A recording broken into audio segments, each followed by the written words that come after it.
Welcome back, everyone. Welcome back to another week, another edition of the KSL, the Korean StarCraft League, week number 33. I'm, of course, your Live VIP, and with me, I'm joined by the lovely people in the chat, by these lovely players as well. !B in the chat if you guys want to have a look at the back of yourselves. Quite a stacked bracket this week, and my oh my, our players are looking beautiful as well, because spawning in the bottom right-hand corner of Oceanborn, we have the Vietnamese Zerg player, the Blue Zerg, representing Team GoTo. It is Mio Micah. And spawning in the top left, we have his opponent, we have the Chinese Terran player, the reigning world champion, representing CranKy Gaming. It is Oliveira. And I apologize for a bit of a delayed start here. We did take a couple minutes longer than we usually do, but we were waiting for our players to become available. We were waiting for not just our players, but we were also waiting for another matchup as well. Fun fact, for the first time in a long time, as we have a pull first, for the first time in a long time, Scarlet did sign up as well. I believe Scarlet's first matchup is against Shin, and we were waiting to see if Scarlet would show. There's still a couple of minutes before walkovers. Hopefully Scarlet does rock up, but at the moment she is MIA, and there may be a walkover in the first round, but we'll see. In a couple of minutes, walkovers will take place, and we'll see who made it in and who didn't quite make it in time. Thankfully, these players made it. Thankfully. Beautiful, beautiful. Also, a big shout out to the other casters out there as well. I believe Enki is casting in Spanish, and I believe Chicken Man is also casting in English as well. I believe Chicken Man is covering a PvP between SOS and Classic. So, again, we got some PvP coverage going on, as well as it has been quite some time since I've had the luxury of casting Mio Micah. Been quite some time indeed. I am ready for it. So far, it's going to be a pool first opener. This is very Mio Micah-esque. For those who maybe haven't tuned in before, Mio Micah, he is the king of the sea. He's the best player in all of Southeast Asia. And specifically in this matchup, he very often does go for pool first openers. This is for safety, but also, yeah, typically a safety build here. No, I have to get rid of it. I just realized I have EPT logos mod on at the moment. I'm gonna have to get rid of that. But usually it's just a way to gain early game map control and get some damage done. Unfortunately, he's up against a 2-Rax. It is going to be a 2-Rax opener out of Oliveira. These things are going to have a hard time dealing any damage whatsoever. The Reapers are getting across the map, and there's nothing to really go for. I'm sure he did take note of that. The add-ons are on the way, and Mio Micah, he dives on those add-ons. Reactor is exposed. Reactor is going to be under threat. Oliveira, he is going to be forced to cancel. He does have another Reaper on the way. Meanwhile, Oliveira can focus on his control across the map, but there's a Queen in the main base. We ignore the Queen, and we just make sure that there is no second gas. There is no Roach Warren. Up! Good control out of Mio Micah, taking down the Reaper already. Across the map, Lings do not take down the depot. They're going to be forcing some repairs going on at that natural base as well. And so far, so good. Mio Micah, I'm just really impressed that he was able to not just take down one of those Reapers to deny the add-ons and delay the add-ons by quite a bit, but oh, this is unfortunate. The Overlord is caught out, is quite a ways away from that Overlord pillar as well. The Lings are coming in. Can we save it? Up! We can, and we will. The Overlord will make it out of here just in time. Stim is on the way. And yeah, the openers here not looking too bad for Mio Micah. Of course, we have our follow-up, we have our transition. Mio Micah, he is contained to 2 bases. He is contained to 2 bases a little bit longer, but it's Mio Micah. He usually does take a bit of a later third base anyway. Not the worst thing in the world here for Mio. That's the thing, you always have to contextualize. Whenever we're talking, referring to Mio Micah, it's like, oh, he's contained to 2 bases. Is he a little bit behind from this one? It's like, I mean, Mio Micah, he doesn't expand it this fast anyway. It's like, it's fine. He likes it, but he likes the 2 bases. We're going to be going up to double Evo Chamber. And this is going to be a very Ling-heavy composition, as these Evo Chambers are quite fast. Reaper comes in, takes down one of those tumors. Mio Micah is spreading creep, by the way. Let's go. Ling speed kicks in, and Reaper will be shut down. Again, very important scout here from Oliveira. You could argue, like, oh, like it's a little bit wasteful. He loses a Reaper, but he just makes sure that, again, there's no Roach Warren, there's no fast lair, no fast gases, no fast anything other than the Evo Chambers. Now, this is a style that Mio Micah is really good at. He gets really fast 1-1, and he gets into really fast 2-2 from here as well. Just a mass Ling style that eventually leads into ultras as well. So yeah, it's been a while since I've seen Miyamika really flaunt this, but I mentioned before it's been a while since I've casted Miyamika in general, so I'm very happy to see him still whipping this out from time to time. I know that the quote-unquote Miyamika build is quite, quite popular and quite what am I getting at? It has quite a lot of notoriety behind it as well, but that's not the only thing that he can do. It's kind of, again, a notorious build, but here going for fast 1-1, there we go, we have a Baneling Nest on the way, so it's going to be pure Ling Bane. Marines are going to be coming in for that stim timing. Do we have enough to defend? Oh, without 1-1, it's going to be a tough hold here, especially with only 3 queens. Miyamika, he has to engage. 1 queen does go down. We are shaving off a lot of Marines, but the Ling count is being thinned out, and Oliveira is not slowing down. He takes down the Lings, he takes down the queens as well. We're pushing towards that natural base, towards the mineral line. We have more Lings on the way, and Miyamika should be able to hold on, but the positioning here from Oliveira is insane. Getting into the mineral line, getting behind the minerals even as well. And Miyamika is going to have a hard time cleaning this up. 1-1 still not quite done here as Miyamika goes for the surround. And he will eventually deal with this, but oh my god, the efficiency, papi. As we barely do take down the last 2 Marines. And I'm afraid to look. Let's have a look at the units lost tab. Oh. 23 Marines for 3 Queens, a couple of Overlords, and 58 Lings. A very efficient trade here for Oliveira. It was not all in by any means. There was, of course, the initial 2 racks push. That is true. Actually, a 3 racks push even. But behind this, we're getting into our 1-1-1. We're getting to a 3rd CC. Now, the 3rd CC has been delayed. It has been delayed. But what do we have in favor of that? A double medevac push. We have 2 medevacs on the way, a tank as well. We are getting ready for a 2nd wave before the 3rd base. This is quite aggressive. This is quite committed out of Oliveira, just because, again, he's delaying his 3rd in favor of this push. But Miyamika doesn't have the best economy anyway. That's the thing here. Miyamika, he's not one to drone up too much. So this push is looking terrifying, and now Miyamika does spot it. Now this time he will have 1-1. 2 tours on the way, as we mentioned. Again, fast upgrades, Baneling speed in production as well. Could be slow Banes to defend, and Miyamika, he gives up on his 4th base. This should go down. We're actually looking to try and catch some reinforcements. Again, staying on 3 bases against a 2-base Terran, this is fine. Miyamika does end up losing that hatchery. Meanwhile, no reinforcements, as in we keep our reinforcements back at home. We're not trickling across the map. And Oliveira, he's actually going to keep on pushing here towards the natural base. Get really good tank positioning here from Oliveira. Spellcrawler is going to be going down. We have Ling Bane engaging, coming in from behind as well. Oh, we have to commit, and unfortunately, we will not be able to break this location. The tanks are going ham. The tanks will survive. Again, just really good positioning here from Oliveira. And Miyamika's having a hard time cleaning this up. He does take down a couple of Marines, that is true, but that was 5 Marines. Oh my god. The Banelings don't quite connect either. Oliveira dropping down here on the low ground as well, cleaning up all these Lings.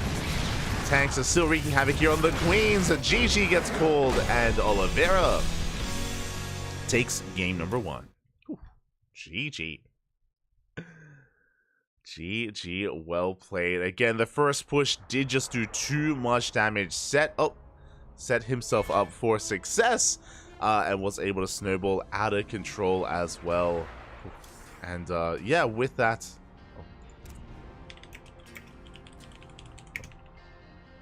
just messaging some of the players. But with that, Oliveira will take that first game. Again, Miyamika, I don't mind. I didn't mind his pull first. His pull first wasn't too bad. It wasn't too bad at all. To be able to shut down the initial add-ons, and to be able to shut down the initial Reaper as well. Like, it wasn't a bad start for Miyamika whatsoever. But because we had a follow-up stim timing push, again, especially on Oceanborn, where the rush distance is a little bit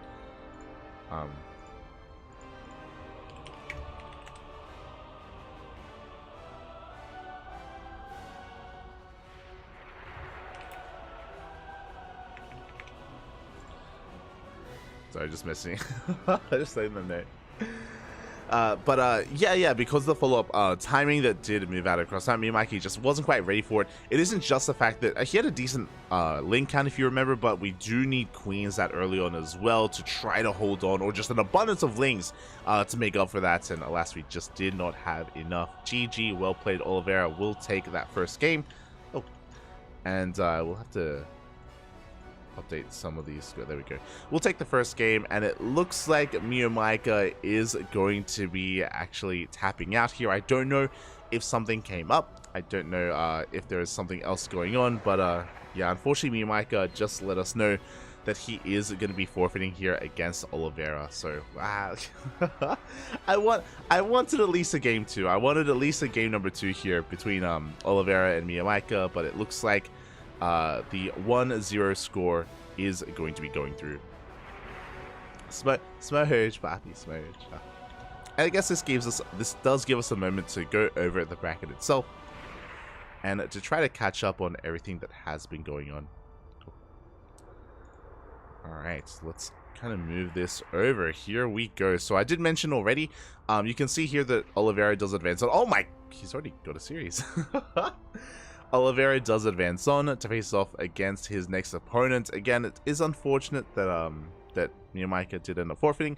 I hope everything's okay. Hope it isn't anything too serious. If something came up, or again, maybe he just didn't want to play against Oliveira. It's possible. Regardless, Oliveira will take it in the end. And up next, we have Oliveira versus Gumiho, which I can jump into in a TBT. Gumiho did just 2-0 nice. Likewise, Hero got a walkover over Triple, and Shin got a walkover over Scarlet. That's what I was concerned about. That's why we were a little bit late, because we were waiting for either Miyamaki or Scarlet, and again, Scarlet did not show up in the end. So a bit of a feels bad, man. Would have loved to have seen that ZVZ, but yeah, Hero and Shin advanced on. Hero and Shin already duking it out in the second round, and they are already mid-series. I'm very tempted to jump into that, but they're already in-game. Oliveira and Gumiho are available for us. Scrolling down a little bit further, Cure 2-0'd Hapsaya, and I believe Classic and SOS is being casted by Chicken Man in that PvP, leading into the PvT of Classic and SOS against Cure.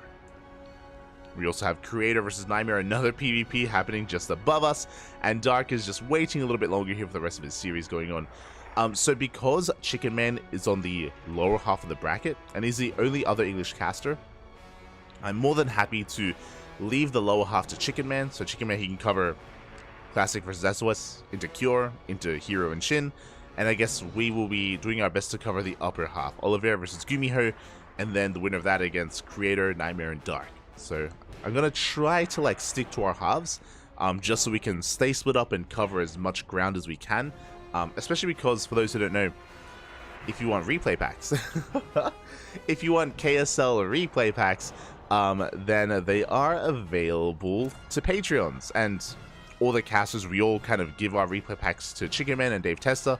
They put it all together as a part of a package, and then they give them to patrons. So yeah, I feel like splitting up and covering as many matches as possible, again, it's beneficial for a lot of reasons.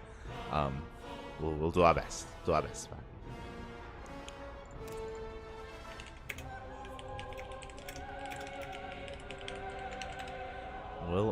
our best. So we have our next series already lined up for us. Players are just conducting their video. Oh my god. Players are conducting their vetoes. And I'm ready for it. Am I ready for it? Kind of. Un momento. Which is the correct logo? I don't even know.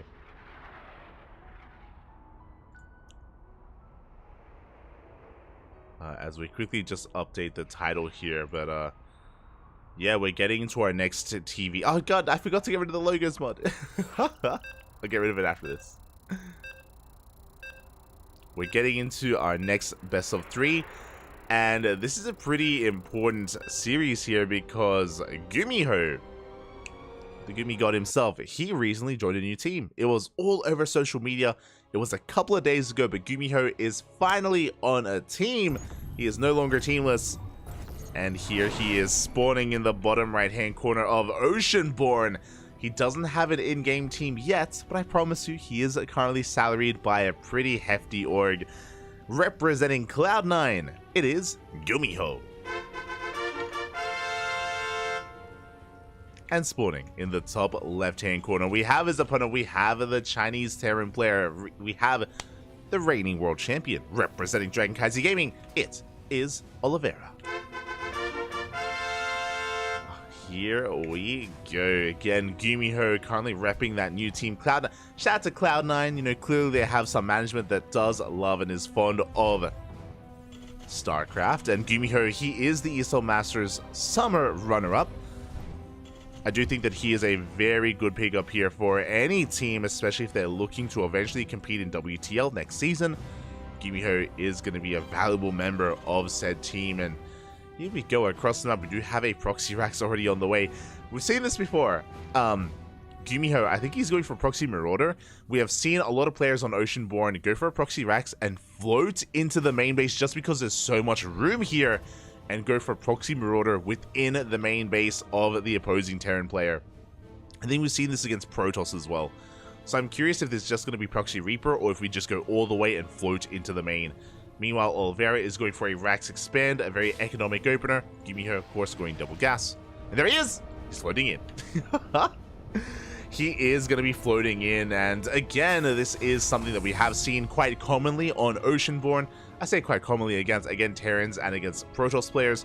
We should be seeing, yep, the Tech Lab on the way, and the Proxy Marauder in the main. And Oliveira has no idea. He has no idea what is going on. He doesn't quite check his main base. We have an SCV to throw down a depot here just to cover this area, just to cover the Reaper Cliff, and a Concussive Shell is in production. It is in production. Aye. See the chat, why you not stream Scarlet versus Shin? I did just mention, so if you missed it in the chat, then I do apologize, but I did mention that we were waiting for Scarlet to show up, but she didn't. That's why there was a forfeit. That's why that series is already concluded. Ready to see players? I mean, we were waiting for Scarlet. She didn't show. There was a forfeit for Scarlet. Aye. Again, I mentioned that before, and that's why that has been updated on the brackets. But yeah, here we go. We are just going to be banking up Marauders here in the main base.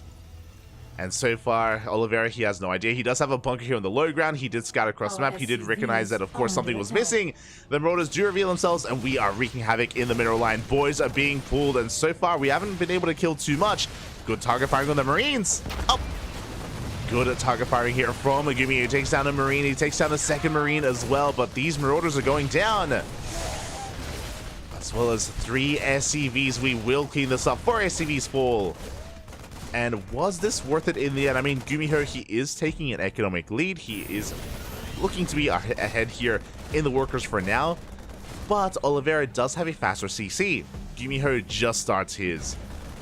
Clean this up. We force back the proxy, and again, was this worth it in the end? We're going to have to wait a little bit longer to actually determine that, just because Oliveira can make 2 SCVs at a time, and he's going to be able to mule quite heavily as well. We do move that across the map with a Cyclone, but we have a defensive Cyclone in position as well from Oliveira. He does have the units he needs to shut this down. As I say that, do you have a second Cyclone rocking up? We have high ground vision. Up! Can he target down that Cyclone of his opponent? So far, it doesn't quite go for it. Going to be applying a lot of pressure here to the CC. Is going to get a couple of SCVs as well. Not too bad. Behind this, Gumiho double expanding. Oh my god. Good lockout here on the Reaper. And oh, Gumiho will be losing one of his Cyclones, but he will be losing, oh my god, both Cyclones even as we trade evenly with each other. And Gumiho is getting his 3rd CC on location.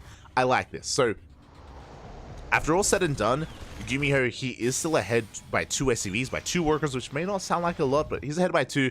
He's still working on his orbital, so this is a pretty even economy. I would maybe even say that Oliveira still has a better economy, but with this 3rd CC, things do change, as Gumiho is being very greedy behind this. On top of that, 2nd factory. We do have a 2nd factory on the way here alongside the 1st. Gumiho is committed here to Cyclone production. That is a reactor on the way in the starport. I think he's going to go for an add-on swap and go for 4 Cyclones at a time. As he pushes out, we do have Oliveira coming in with his own drop. Does dive on that 3rd CC, does delay it as well. So far, the juggling is looking good, but this DPS here from Gumiho may just be too much. Ooh, as he barely does save that Cyclone. The control! Up! Oh my god! Oliveira, 1-2, he takes down both Cyclones. Really good juggling out of our red Terran player. He does deny the third base, but we do have more Cyclones on the way, and Oliveira will keep his third alive. SCV comes in, and we're going to be able to top up this CC, going to get it up and running, and now Oliveira knows that even though Oliveira has recovered economically because of the mules, because of the faster base, even though Oliveira currently has an economic lead, a slight lead, he's going to be behind momentarily here, as Gumiho is going to be able to get this third on location and make 3 SCVs at a time. Oliveira trying to catch up with his own third base timing, which is going to be scanned. It is going to be scanned. Oliveira, meanwhile, he hasn't quite checked the main. That is a third factory now on the way, so we are just going mech. We're going pure mech here from Gumiho. We're moving out with these Cyclones, looking for map control, and things are still popping off. As Gumiho is moving out, he is aware as well that his opponent has been losing quite a lot of units. We'll see if we can take advantage of that. There is one tank here on the low ground, a couple of Marines. We do have Ravens on the high ground as well. Interference Matrix has been researched. It's going to be quite valuable, especially when it comes to breaking these entrenched positions. And we're going for a drop into the main. Ravens do spot this though. No! They spot this, but one Raven's going to go down. A massive pickoff here for Gumiho, especially considering we invested in those upgrades. And he's going for the other. No, Oliveira, too greedy. Why are we out here? The second Raven is barely up. Gonna survive. Greedy move to commit, moving out regardless, and losing a Raven, almost losing 2. This is brutal. This is a rough moment here for Oliveira, but he does get away. He gets away with a double drop. At the same time, Gumiho going for his own double drop into the main base. Oliveira, he's still in no man's land. He's still a ways away from the bases of Gumiho. We're camping the production. We're trying to at least. SCVs are going down. Third base is under threat. Chaos is ensuing in the bases of Oliveira. At the same time, he goes for his own doom drop into the main. But there are Vikings in position. Boys are being pulled. The Raven, I believe, did end up going down. A lot of SCVs are falling. Oh my god. Oh my. A lot of SCVs are going to be going down. 20 SCVs going down here for Gumiho. And meanwhile, with these reinforcements, the Raven, can we escape? Oh no! We're still barely alive for now. As Oliveira is being cleaned up, and with those 22 SCVs going down, Oliveira does tie up the worker count. That's crazy, by the way. It's crazy to think that Gumiho had 22 workers to spare, because now we're even. That goes to show the power of the third CC, Papi. The power of the third base, just how ahead Gumiho was when it comes to the worker counts. Oliveira still struggling to... Oh my god, that was a kill! That was a kill in the CC! Oh my god, that was a kill in the third base of Oliveira. And Oliveira, he is still miles behind, economically at least. Stuck on 2 bases. And here we go, we're committing to the push. Now, he still has that one Raven alive, thankfully. He has the Sables available. We're pushing on in, and he's going to be pushing into 5 tanks. Yeah, the Vikings are here for air control, looking to zone away that Raven, but here we go, the Disables are still being thrown down. One Disable on that tank. Oliveira still trying to gain ground. Vikings and Cyclones, so they do force back those Vikings. And only one left now, soon to be 0 left here for Oliveira. As all Gumiho has to do is survive. He just has to defend, survive. He's already done so much. He's already denied the third base. He's still ahead in workers because of his own third. There's nothing pressuring Gumiho to push out as he snipes the last Raven. Last Raven does go down. Again, Gumiho just taking advantage of the chaos ensuing, just able to pick off whatever he can. Cyclone is still alive. I don't imagine he's going to find anything else, but I mean, hey, it's Gumiho. It's possible. The tanks are sieging.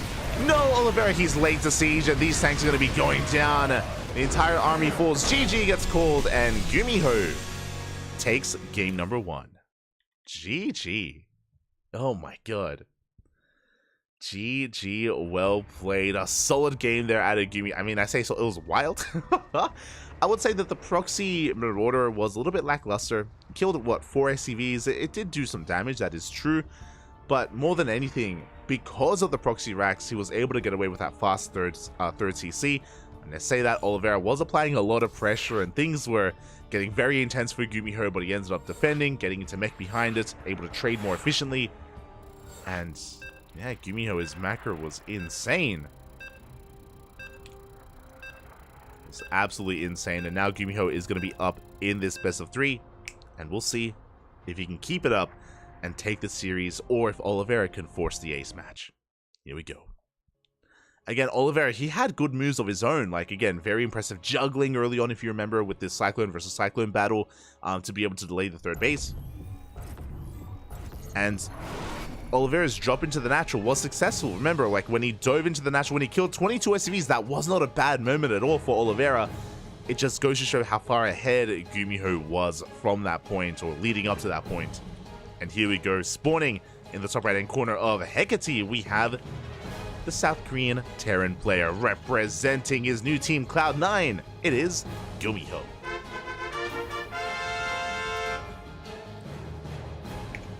And spawning in the bottom left-hand corner, we have his opponent. We have the reigning world champion. We have the red Terran player representing CranKy Z Gaming. It is Oliveira.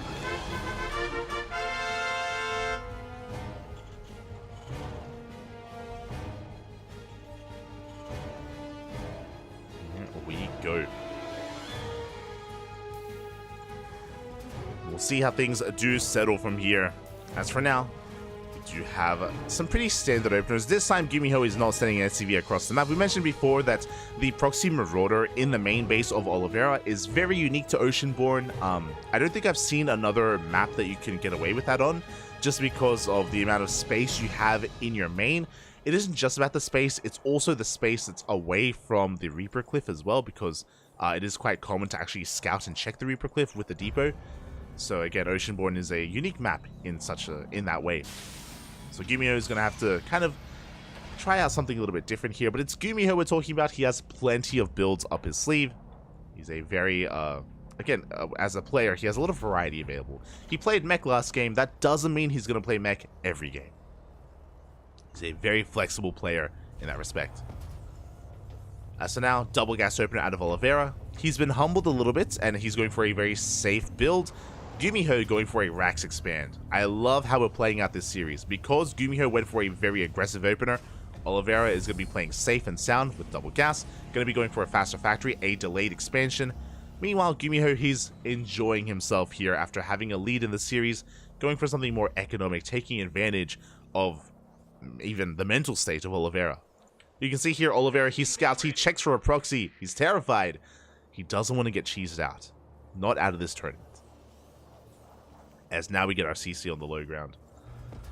So far a pretty good start here for Gumiho. Now, obviously, with the double gas opener, this also means that Oliveira can be aggressive first. He will have an abundance of Reapers and Hellions with a faster factory, so Oliveira, he can soon be aggressive and be assertive, and we'll see what he can get done. As we're having a little bit of a role reversal here as, oh my god. Gumiho going for a very fast second Rax, hidden here behind the mineral line. And this is going to get interesting. So I'm curious if Gumiho is going to go for a 2-1-1. 2-1-1s, they are not unheard of in TBT. They are definitely unorthodox, but not unheard of. We don't have an add-on on the way on the factory, and we're too far away to add-on swap. So we're actually going to be working on a really hefty bio count really early on. Going to be building up Marines and getting into... No, yeah, it's a 2-1-1. Okay. Interesting. I'm really curious how this is going to play out. So with the tech lab on this Rax, we're getting to fast stim. So usually you get the tech lab on the factory and you go for an add-on swap to get into a little bit faster stim, but instead we're going for the add-on swap factory in Starport here instead for the reactor. Now, I believe because of how this build has come together, we're going to get medevacs out first unless we don't add-on swap. I'm really curious as... Yeah, I'm keeping my eye on this. There we go. Okay, we're going for an add-on swap. If these medevacs, they're going to hit first before stim. Stim is a little bit too late with this. So that's why I'm really curious how Gumiho is going to actually be aggressive with this. As here we go, we have a drop into the natural base. SCVs are going to be going down. 2 SCVs will fall, but we have plenty of units here to defend. As, oh, the depot will survive. So again, we're going to be hitting with 2 medevacs first, and then we're going to be hitting a later timing with Stim. That's why this is, again, a really interesting variation of 2-on-1 that I'm really intrigued by. And again, I'm curious how it's all going to come together. Meanwhile, Oliveira, again, with the more aggressive opener, he was able to get a couple of SCV kills. He's moving out with another drop here on the right-hand side. It's going to be spotted. Oh, and we just dive straight on top of the Cyclone. Cyclone is going to go down. Big pick up here from Oliveira. Marines, they do push on forward. Stim is not quite done. But we do focus on the Cyclone. We can back the hell off. Tank getting within range. Stim is still on the way. As we drop into the main base. Tank can help support within range of the depot even. But Stim is a couple of seconds away from finishing up Oliveira. He's getting a 3rd CC behind this. A very fast 3rd out of Oliveira. Now what's scary is that once Oliveira gets cleaned up, and eventually he will, this is going to be a very powerful double drop. And Gumiho, he's just going for it. He doesn't even care. He's not too interested in this push, and this is terrifying because Oliveira has very little to defend back at home. We have a Liberator coming into the natural, double drop into the main base. Likewise, Gumiho doesn't have too much either, but the Viking is within range and will not stop the drop. Oliveira, he does go for the Doom drop into the main base. Likewise, so is Gumiho. Now, there is one tank. There is one tank in position, but Gumiho, he can deal with that. And everything is on fire. Oh my god. Everything is on fire. S7 SCVs go down. Liberator going to be denying mining here at the natural. And Gumiho actually dropping in the natural base instead of the main. Really good positioning here. A lot of SCVs are going to be going down, but the tank is within range as well. The tank of Gumiho does go down. Meanwhile, Oliveira isn't really gaining too much ground either. He can't push into the mineral line. Oh, and these Stim Marines are going to get so many SCVs.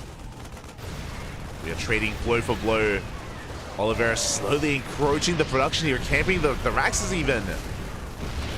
Yeah, the production is under fire. Oliveira with a much better position. And Gumiho, how can he deal with this? He can't. He just cannot deal with this. Starport does fall. Dropping back in across the map. Getting some more SCVs. Tank getting within range, but no, the tank goes down. Oliveira, he was paying attention. Boys are being pulled. Viking is landing. We will clean this up, but Oliveira finds himself with a beautiful lead from here. Oliveira, he has a 3rd CC. He has better mining, more SCVs. We'll eventually clean this up, and maybe I spoke too soon. A couple more workers are going down.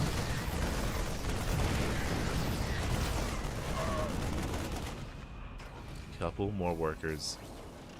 As Gumiho does get the hell out of there. Ooh, and again, as the dust does settle, Oliveira is in a much better position. He can soon take his 3rd base, and Gumiho, the pressure is on him to get damage done. He is all in at this point. It's all or nothing for Gumiho. Can he make some magic happen? He's down in tanks. He has a Viking, has a medevac, has potential for damage. But Oliveira's in position. We have a solid tank line. Marines, no bunker, but Gumiho is just gonna... Yeah, he just has to force his way in. And in a couple of seconds, Oliveira will be even in upgrades. Stim is 10 seconds away. Gumiho getting his 3rd CC on location. Oh my god. Okay.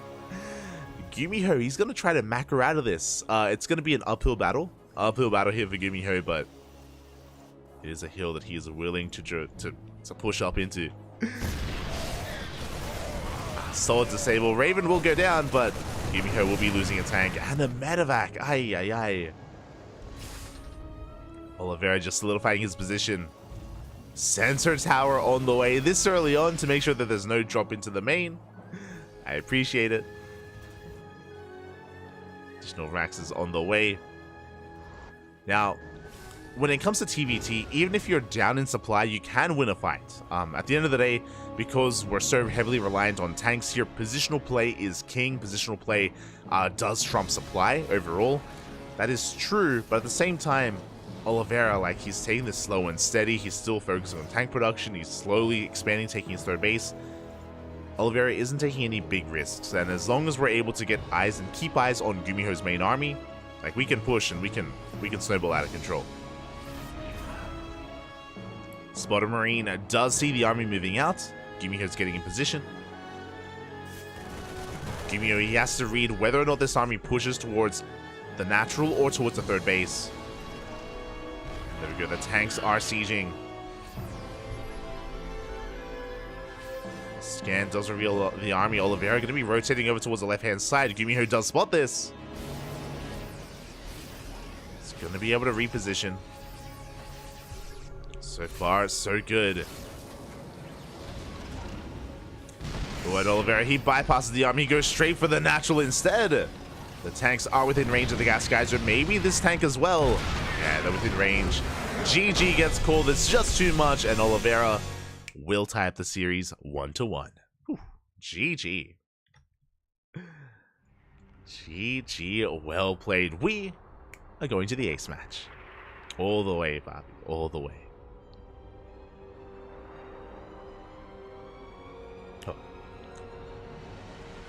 Getting into game number 3, and this could go either direction. Again, we have seen our players open up very differently so far, and we have seen them open up very differently. A lot of it, of course, very dependent on the maps as well. And we have game number 3. It's going to be on hard lead. Let's go.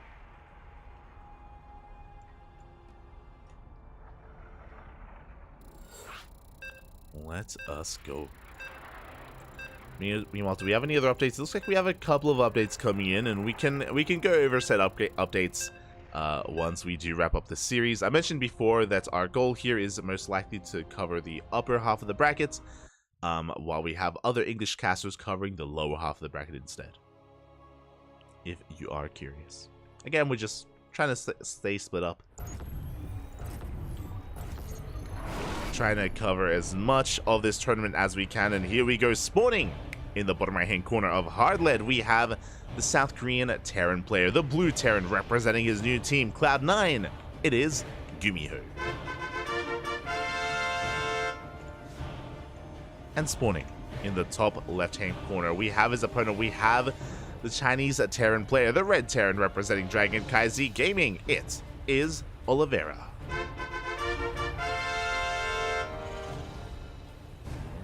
Go. Oh. Hello there. Did you see that? Gumiho, he did set a rally path, and he is going for a proxy ranks over here on the right hand side of the map.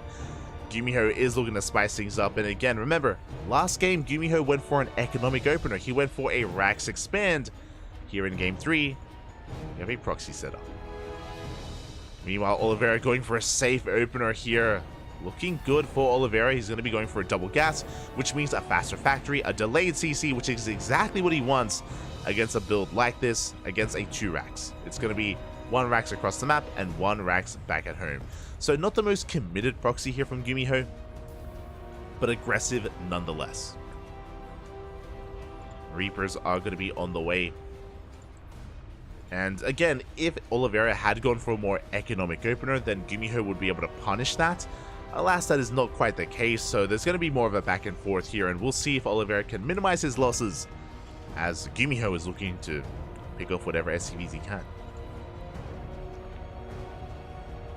As the reproduction has commenced, Oliveira just going to be walling up, and isn't quite aware of what is going on yet. No SCV scout or no Reaper scout yet. The first Reaper is still in production. Gumiho, he checks. He does confirm that the CC is not on the low ground. It could still be an economic opener with a CC on the high ground. That is possible. That is possible. Gumiho trying to piece this together. First Reaper checking the proxy location. This is the much more standard proxy location here. So Oliveira playing this out very safely. There it is, Gumiho. He does arrive. He's looking to delay the CC, and he will. Oh! He should be able to get a kill on the SCV. He does get it. Does delay the expansion. He shouldn't have enough DPS to force a cancel. We do have a second Reaper coming out and a Hellion soon thereafter. No, he does force a cancel. Pretty good start for Gumiho. Very nicely done. Forcing a cancel on this expansion. We do have a Hellion and a Reaper. We could have tried to vie for control of the low ground, but Oliveira just respecting this quite a lot. is going to be maintaining control of the high ground instead. Gumiho expanding on location.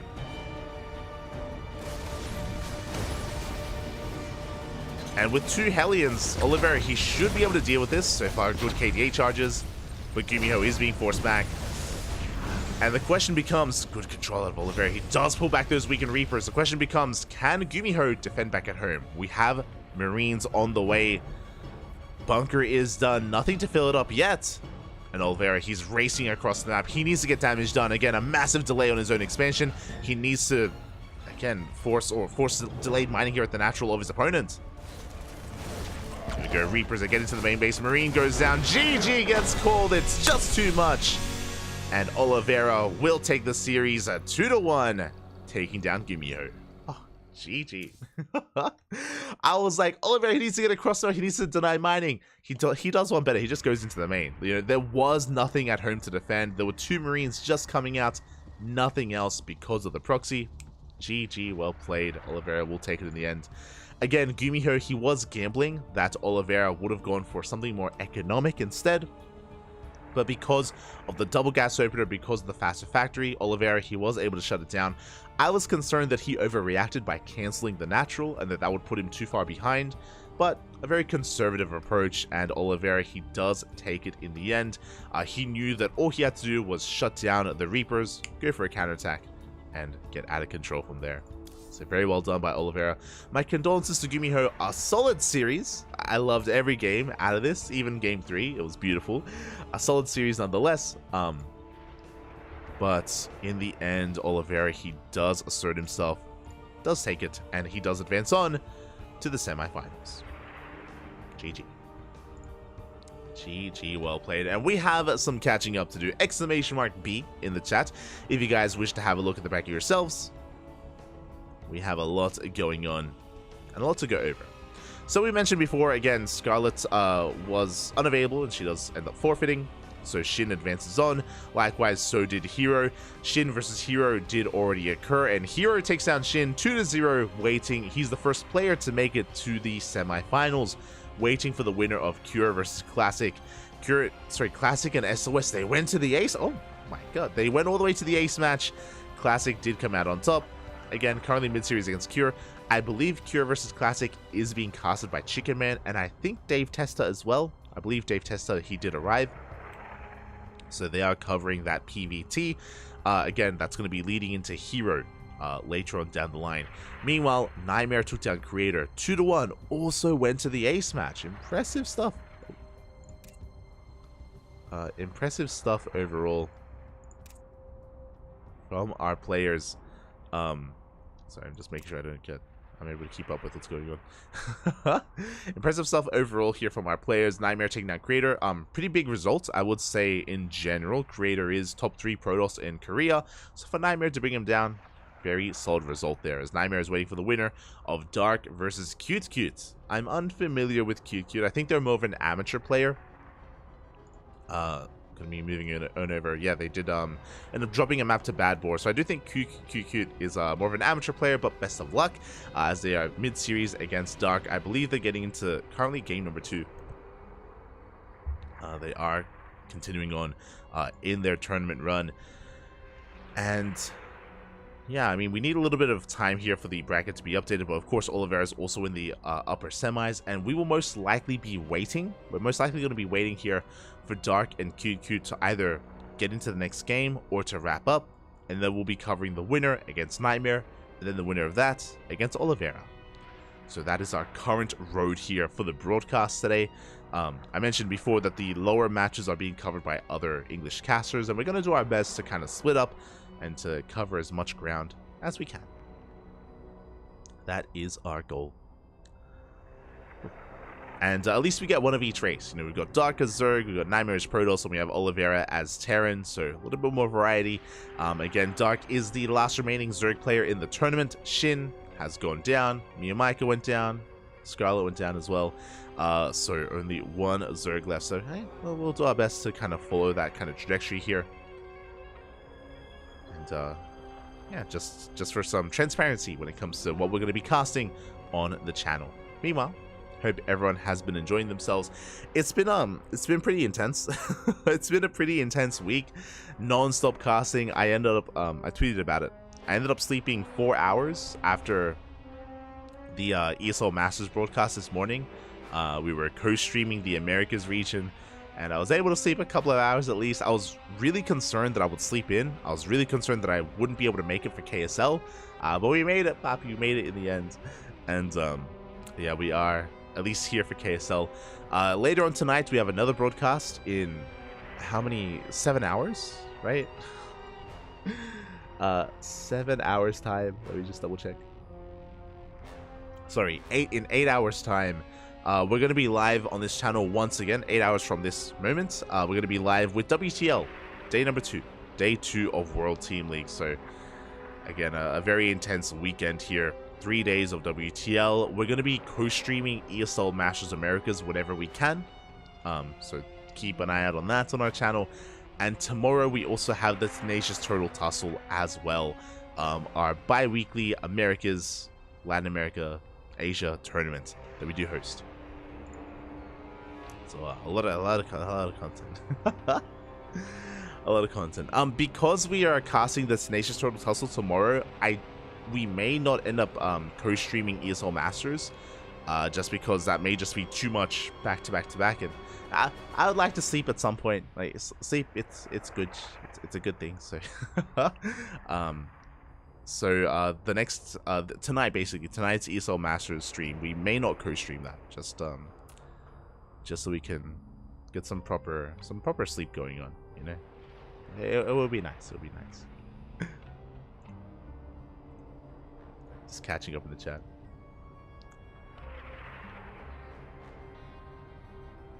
Catching up in the chat. Must pledge. Enjoy. Good night, Slowbro. Good night. Good night. Thanks for dropping by. Do appreciate it. Do appreciate it. See Rowbags in the chat. Easy Phil. Current IM champion versus GSL finalists. Yeah, really good matches. That's KSL for you. That's KSL. Oh my god. As a big shout to Shuyi in the chat, thank you so much for the raid of 190. I hope you're feeling better. I did see that it was a couple of days ago you were a little bit unwell, but I hope you had a great stream. Hope you had a great ladder session. Welcome everyone. Welcome to the Korean StarCraft League, to KSL number 33. We just wrapped up with you would have liked it. We just wrapped up with the TVT. We just wrapped up Gumiho versus Oliveira, and it was beautiful. It was a beautiful matchup. Went the distance. It was intense. It was everything we ever wanted. There was cheese and aggression.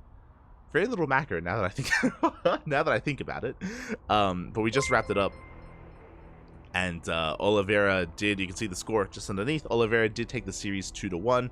And we are currently waiting for our next matchup to open up for us. Just to quickly go over what is going on at the moment and what this tournament is. This is the Korean StarCraft League. This is a weekly Korean tournament. And if you want to support this weekly tournament, !KSL. It was really good. It was really good. You'd enjoy it. !KSL in the chat. You can get a link to the Patreon, of KSL. So if you want these replays, you can get them via the Patreon. And both Chicken Man and Dave Testa, they are very, very fast, very quick when it comes to giving out those replay packs and providing support to the patrons. So check that out if you are interested. We will be giving the replays over to Dave and Chicken Man once the tournament does wrap up. But yeah, this is a weekly Korean event. You can support it if you wish. Supported by the community, for the community. And we are waiting for Dark, essentially. So Oliveira is already in the upper semis. We're going to be waiting for Dark to wrap up his series. And then we're going to be casting Dark or Cute. Again, Cute is more of an amateur player. Best of luck. Best of luck to Cute. We're going to be casting either Dark or Cute into Nightmare, into Oliveira. That's kind of our road here during our broadcast. Meanwhile, if you want to tune into some of the lower matches that are going on, I say the lower half of the bracket matches, like Hero, Cure, and Classic, they are being covered by Dave Testa and by Chicken Man as well. So they got you covered. They got you covered. Match arena. Oh, right. Hold on. That's That's a different tournament. Yes, exclamation mark Maturino should give you this link. I'll just quickly post it in the chat. There it is. There is a Maturino page for the KSL as well. If you wish to support, you can do so via Maturino. We are going to be going on a short break, so I apologize. I know we want some casting. I know we want some StarCraft. We're going to be going on a short break. Again, we're just waiting for Dark and Cute to wrap up, and then we'll be following kind of their series along the upper half of the bracket. So we'll see you guys soon. See you soon. We'll play some duct tapes. And again, for those wondering who may be tuning in for the first time and aren't too familiar with these players, Shelby, he is a pretty good Peruvian player. He's a streamer as well. He's streaming his POV. Dios mío, Dios mío, Dios mío.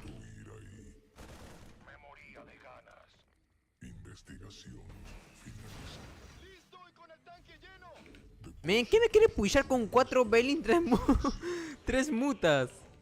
¡Corre, Forest! No lo dejen ir. ¡Ah! ¡No! ¡Oh! ¡Te pasaste de ver! But he also looks after the convenience store when his parents aren't around. So he's currently competing, playing, and also looking after the store, and he needs to pause whenever there's a customer. What I want to know is how far does he have to go?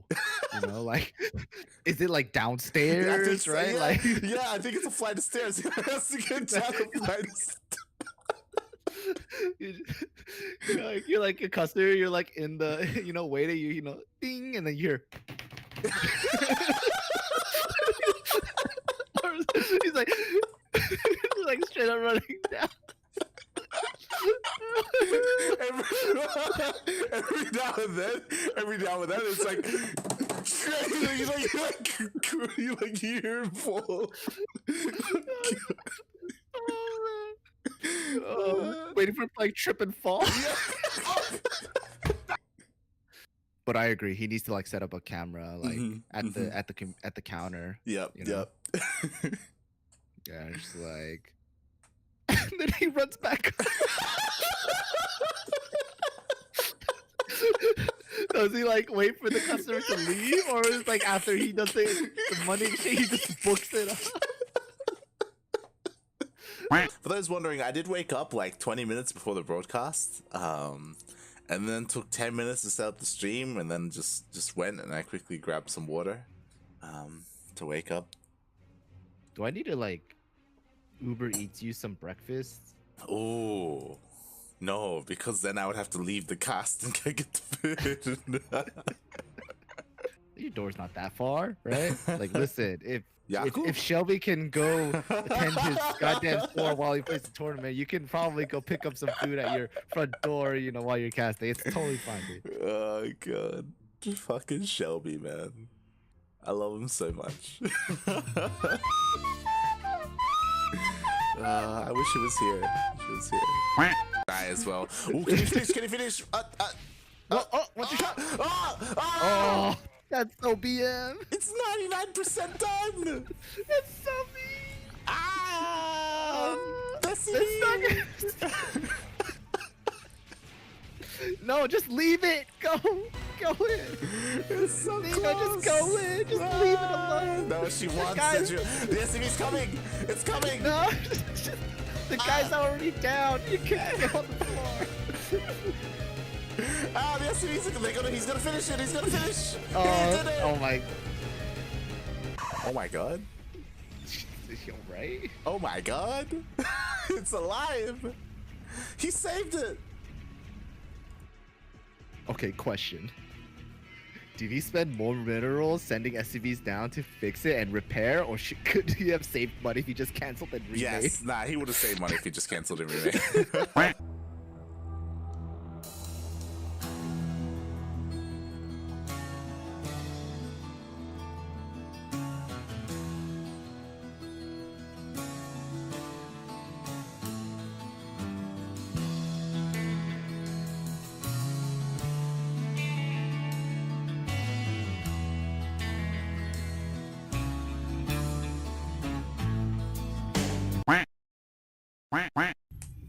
Should we go in Spanish this one? Do it. Do it. It was at this moment that he knew. He fucked up. All right, I don't know if I can do this. All right, let's try. Aquí en esta esquina de la mapa es un Terran player. Es rojo, es rojo. Y a la izquierda. Ooh. I don't know my directions perfectly, but I believe it's izquierda. Yeah.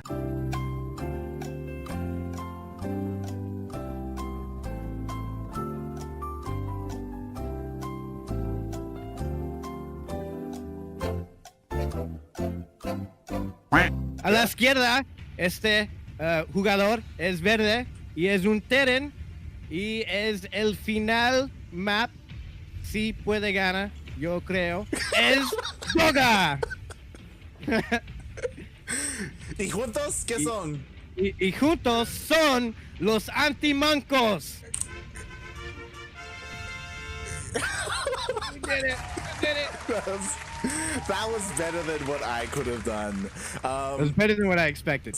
En el sur, en el derecho, izquierda, derecho. Aquí en la mapa, en la esquina tenemos el azul Terran, tenemos Marea y su what's teammate?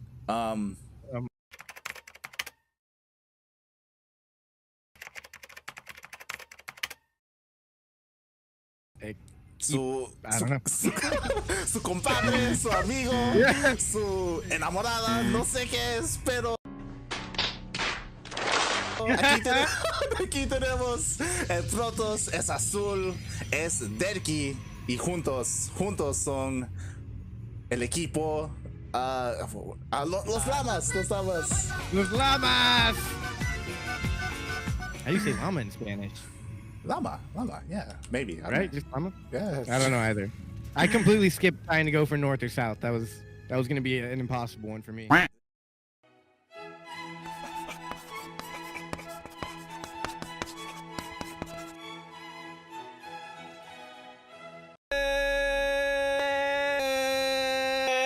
And coming live from the Plaga de Cuto Beach on the Isles of Pine, from the Lagoy part of Bintan Island, from Karagandi in Kazakhstan. We are here with the 29th edition of ESL Pro Tour Open Cup Asia Division. I am your host, Yaku of the Zaku, and with me today I have La Pastora, que es allergica a la pasta. El jugador del bolos con todos los cajolers. Wait. I have El Narado que saca todos los caimanes himself. And welcome back, everyone. Welcome back. I hope you enjoyed those duct tapes from times gone by. I apologize for the extended break, but I promise it's worth it, Papi. It's worth it because we have our next series. We have our next quarterfinals match. And spawning in the top right-hand corner of Hecate, we have the South Korean Zerg player, the red Zerg representing CranKy Z Gaming. It is Dark. And spawning in the bottom left, we have his opponent. We have the South Korean Protoss representing Matcherino Esports. It is Nightmare. Here we go. And to put things into context, of course, Nightmare did take down Creator to make it this far in a PvP. And the winner of this quarterfinals match will be facing off against Oliveira in the semifinals. So a Terran is waiting for either a Protoss or Zerg to make it through. Who is it going to be? Also, as we did mention before the break, Dark is the last remaining Zerg player in the entire tournament. Shin has been knocked out, Miyamaka was knocked out, and Scarlet was knocked out as well. So we are down to only one, and we'll see if he can make it past Nightmare. Of course, Dark is one of the best Zerg players in South Korea. It is going to be more of an uphill battle for Nightmare to really take it to him. Meanwhile, okay, we have a gate expand into Cybercore here from Nightmare. Standard opener overall. Likewise, Dark going for a hatch gas pool, able to get his hatchery on location. able to get it up and running without too much issue. So far, some pretty standard openers here between our players. Very important to take note of, just because Dark is a player that's willing to mix it up. He's willing to go pool first, or faster gases, even a faster Roach Warren as well. So scouting a player like Dark is paramount here, especially in this matchup. But we are loading into Hecate, one of the more standard maps in the map pool. We don't really see too many all-ins or too many queen walks across the map, for example, off of 2 bases, or even off of 3 bases. So we should be getting a bit of a longer game, should be able to sink our teeth into this. And I look forward to it, just because so far we have casted 2 series, and we had some quick games. Like we've had some very aggressive matches with Miyamaika and Gumiho and Oliveira. Just things getting out of control before we get up to 3-base saturation. We haven't had a proper macro game yet, and we could see that here. We could see that here between these players. Fingers crossed. Or no, I mean, I guess it depends what you're into. We'll see. I know late game ZEP isn't everyone's cup of tea, but I want at least the mid game, Bobby. At least the mid game. And so far, Stargate Opener. Stargate Opener out of Nightmare. We have our take of choice. Should be, I was gonna say should be to go into an Oracle, but we're gonna be going Void Ray first. Interesting. With this Void Ray, we're gonna be shutting down Overlords. We're gonna be denying Vision and denying the Scout of what we throw down next. The follow-up tech here from Nightmare is gonna be an interesting one. He has the option to go into a Twilight Council if he so chooses. It could just be an Oracle into a third, into a Forge, right? Like, it could just be a standard follow-up into the mid-game, or we could do something a little bit more cheeky. We'll see. We shall see. As there we go, the first Void Ray is coming out. We have the Oracle as a follow-up to get economic damage done across the map. First Overlord is going to go down, and because of this, again, Nightmare, he's more concerned about denying any kind of follow-up scout. Lings are in position to spot the 3rd base. And so far, Nightmare is none the wiser. Back at home, Darky's just droning.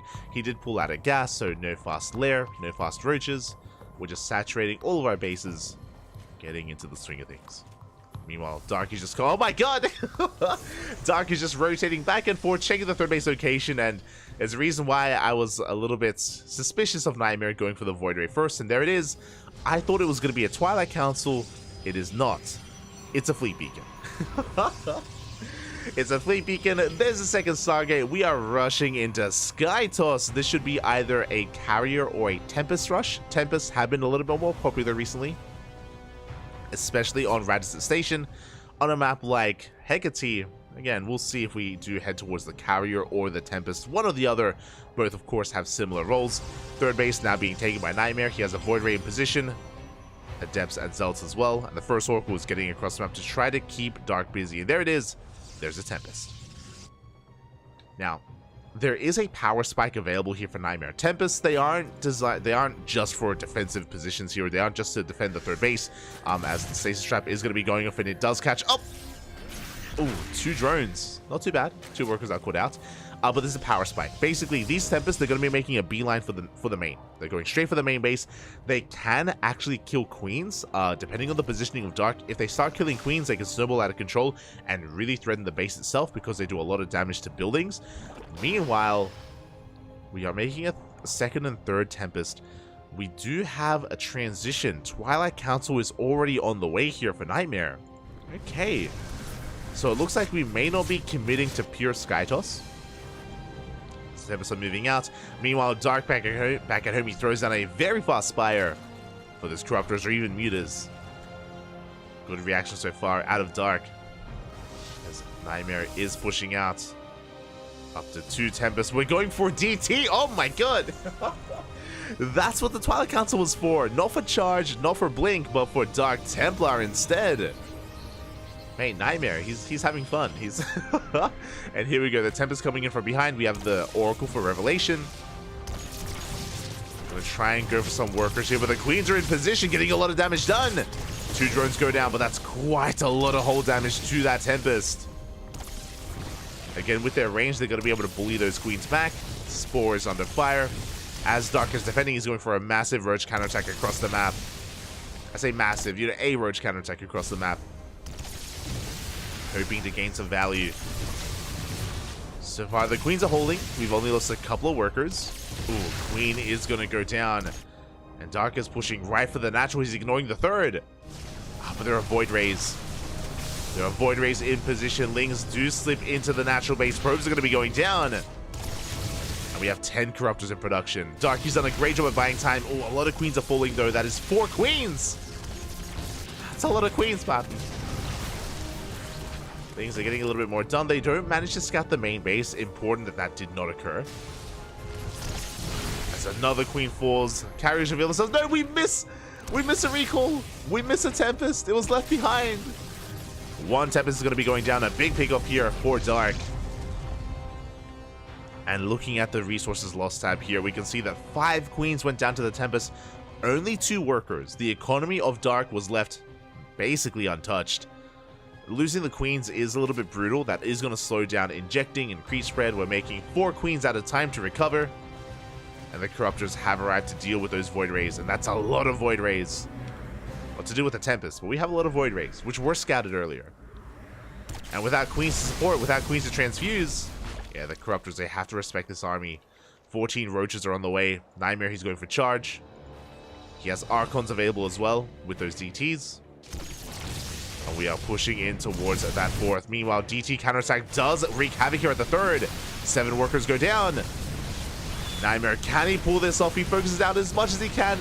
Tries to focus down those Corruptors. The Zealots are getting on top of the Queens. But the Void Rays will fall. Just too many Corruptors in the air. And Nightmare is going to be losing everything. The Tempest, the Void Rays. Only a single Archon survives. The DTs did a lot of harassing damage. Like, they took down 7 workers. That is quite impactful. But Nightmare, he just lost his entire army. Ay, ay, ay. Again, thankfully for Dark, he remade those queens. He had enough energy for transfuse. He kept the Corruptors alive. And now Dark is in a commanding position. There's nothing left. There's nothing left here for Nightmare. He has a bit of a ground army, but no forge, no upgrades. There's no Spore in position, so this Oracle is actually getting a couple more drones. But how much really shoots up here? We don't have Blink, and this Nexus is going to go down. Massive causing spray here on the natural base. And it will fall. Meanwhile, at the 3rd, we have Roaches going to be pushing towards these Zealots, and these charge shots, they can trade fairly well, but there just aren't enough of them. There's only 1 Immortal. A good trade from Dark. Does end up losing additional drones across the map, I believe, to the Oracle. But Dark, he still maintains his economic lead. And he's working on +2, +2. Of course, Overlord speed. This could be for a queen push. There's only 5 queens. So just for scouting. Dark is going to be consolidating his army. And Nightmare, he's going to try his best here to hold on to his 3rd. Now he's up to 2 Immortals. Has a lot of sentries and force fields.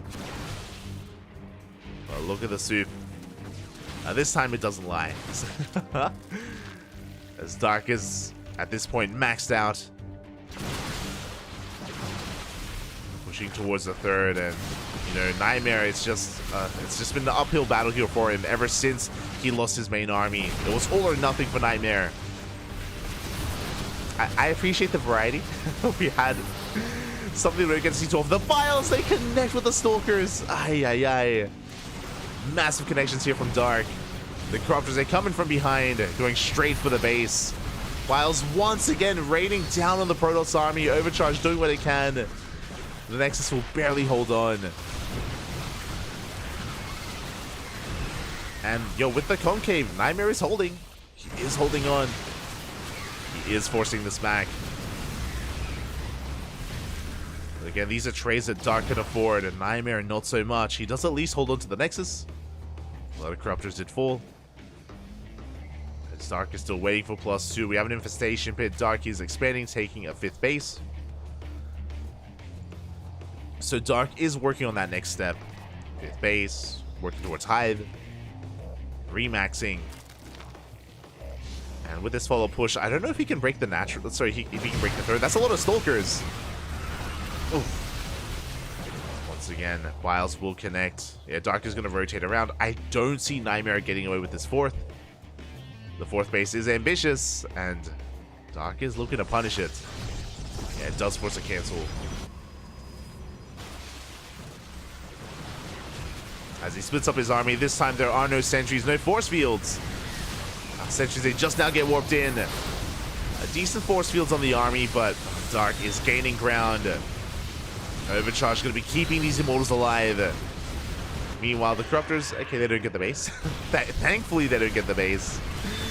As Dark has broken the third, breaks through the army, gets on top of the Immortal, and there is nothing left. The Oracles, they're doing what they can. They're doing everything they can, but the Nexus is going to get targeted down. There is no detection, so these DTs will clean up this army. But where is the economy? Where is everything else for Nightmare? 14 probes on down. And Dark, he's just chilling back at home, rebuilding his Roach army. He just threw down a Hydrogen for some anti-air. Overseers are on the way to deal with those DTs. And Nightmare is on his last legs, hoping that maybe there wasn't any detection. The Dark Templar are being cleaned up. And this is going to be another kill on the third base, not a cancel. GG gets called, and Dark will take game number 1. GG. But that was an interesting one, you know, seeing a player go into a Tempest Rush, which again we haven't really seen, or at least I haven't had the luxury of casting this season other than Radisset Station. We've seen it a lot on Radisset Station. For those wondering, the reason why is because the natural base specifically on that map is quite exposed. The mineral line is facing the opposing player, so because of that, once Tempest move out across the map, they can actually take control of the mineral line and just deny mining at the night. It's brutal. It's brutal what Tempest can do on Radisset Station. So we've seen that quite a lot on that map, but first time I'm seeing it here on Hecate, and it did well for itself initially. Remember, we killed 5 queens, we killed 2 workers, not too bad, but it was an ill-advised kind of assault at the 4th base of Dark, where we just committed, we went essentially all in, and it wasn't enough to break Dark. Instead, Nightmare, he broke himself on the defenses of Dark, resetting his Void Ray count, resetting his Tempest count, and setting himself behind as a result. GG. GG, well played. With that, we are getting into that second game. Quickly just setting up the scores. Boom, there we go. Getting into game number 2.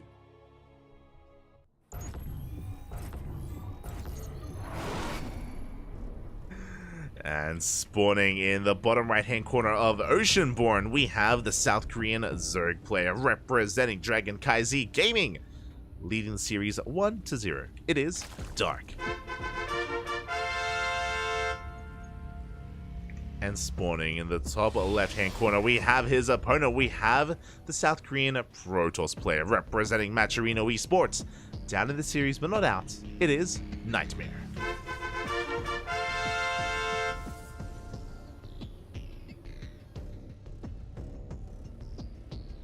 I swear Tempest are the most overrated unit. I always see them end up in situations like this. I mean, kind of. Like, Tempest, we have seen them win games. Like, again, there's a reason why players go for Tempest rushes like that, because they can wreak havoc. If they start killing queens, they can snowball out of control. If you remember, though, winding it back, something that was very important is that Dark did get into a really fast Spire. If you remember, he threw down the Spire, I want to say even before he saw the Tempest.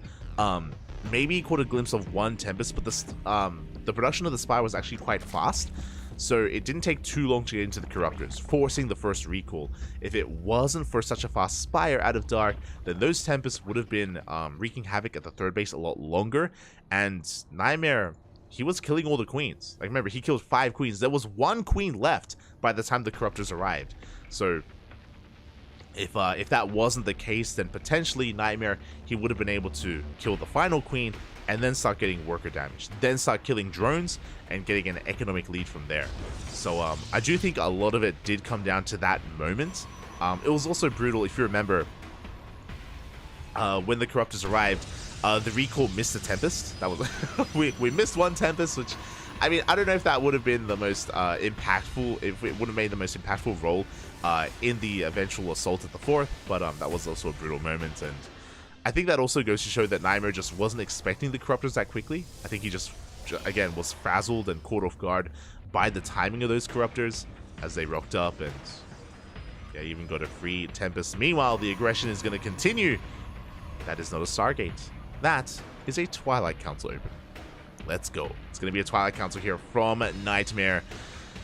And with that, this should be leading into one of two things. Typically one of two things. Either Glaive Adepts or Dark Templar. So once again, Nightmare is going to be the aggressor initially. We'll see if he can, again, get some damage done. Meanwhile, across the map, Hatch Gas Pool out of Dark. He's forced to take the Unnatural Natural. This is a good setup for Nightmare to abuse if he were to go for something like Glaive Adepts. The rush distance by ground on Oceanborn is a little bit shorter. So far, unscouted. Robo gets thrown down. Do we pull out of gas? If we do not pull out of gas, then this can be a little bit more committed. There it is. Glaives does begin, and yeah, we do pull out of gas in the end. So it should be 4-gate Glaive Adepts. We're not going for a 6-gate variation, and we're not going for Dark Templar in conjunction with Glaive Adepts. So this isn't all in. This is committed though. This has to deal damage. If this doesn't get economic damage across the map, if this doesn't at least trade well, then Nightmare will set himself behind. As a follow-up to this, he should be looking to expand and take a third base and transition out. Okay, this is just a way to get yourself ahead and get yourself comfortable leading into the mid-game. And we'll see if Dark can piece this together. Forces are under attack. He's going to be moving out with these Lings, getting eyes on the third base. And the longer this goes on without seeing an Oracle, there we go. We have a safety Roach Warren on the way from Dark. Stalker is a bit of a tell. The lack of Oracle as well. So we have that safety Roach Warren. 4-minute Roach Warren is going to be just in time to defend against Adepts. Of course, the Prism has been spotted. Now, Dark isn't 100% certain that this is Adepts or DTs. He's not certain, so we have Spores on the way. He's covering his bases. In case it is a Dark Shrine opener, we're going to have detection available. So Dark is covering his bases, just making sure that he doesn't get caught off guard.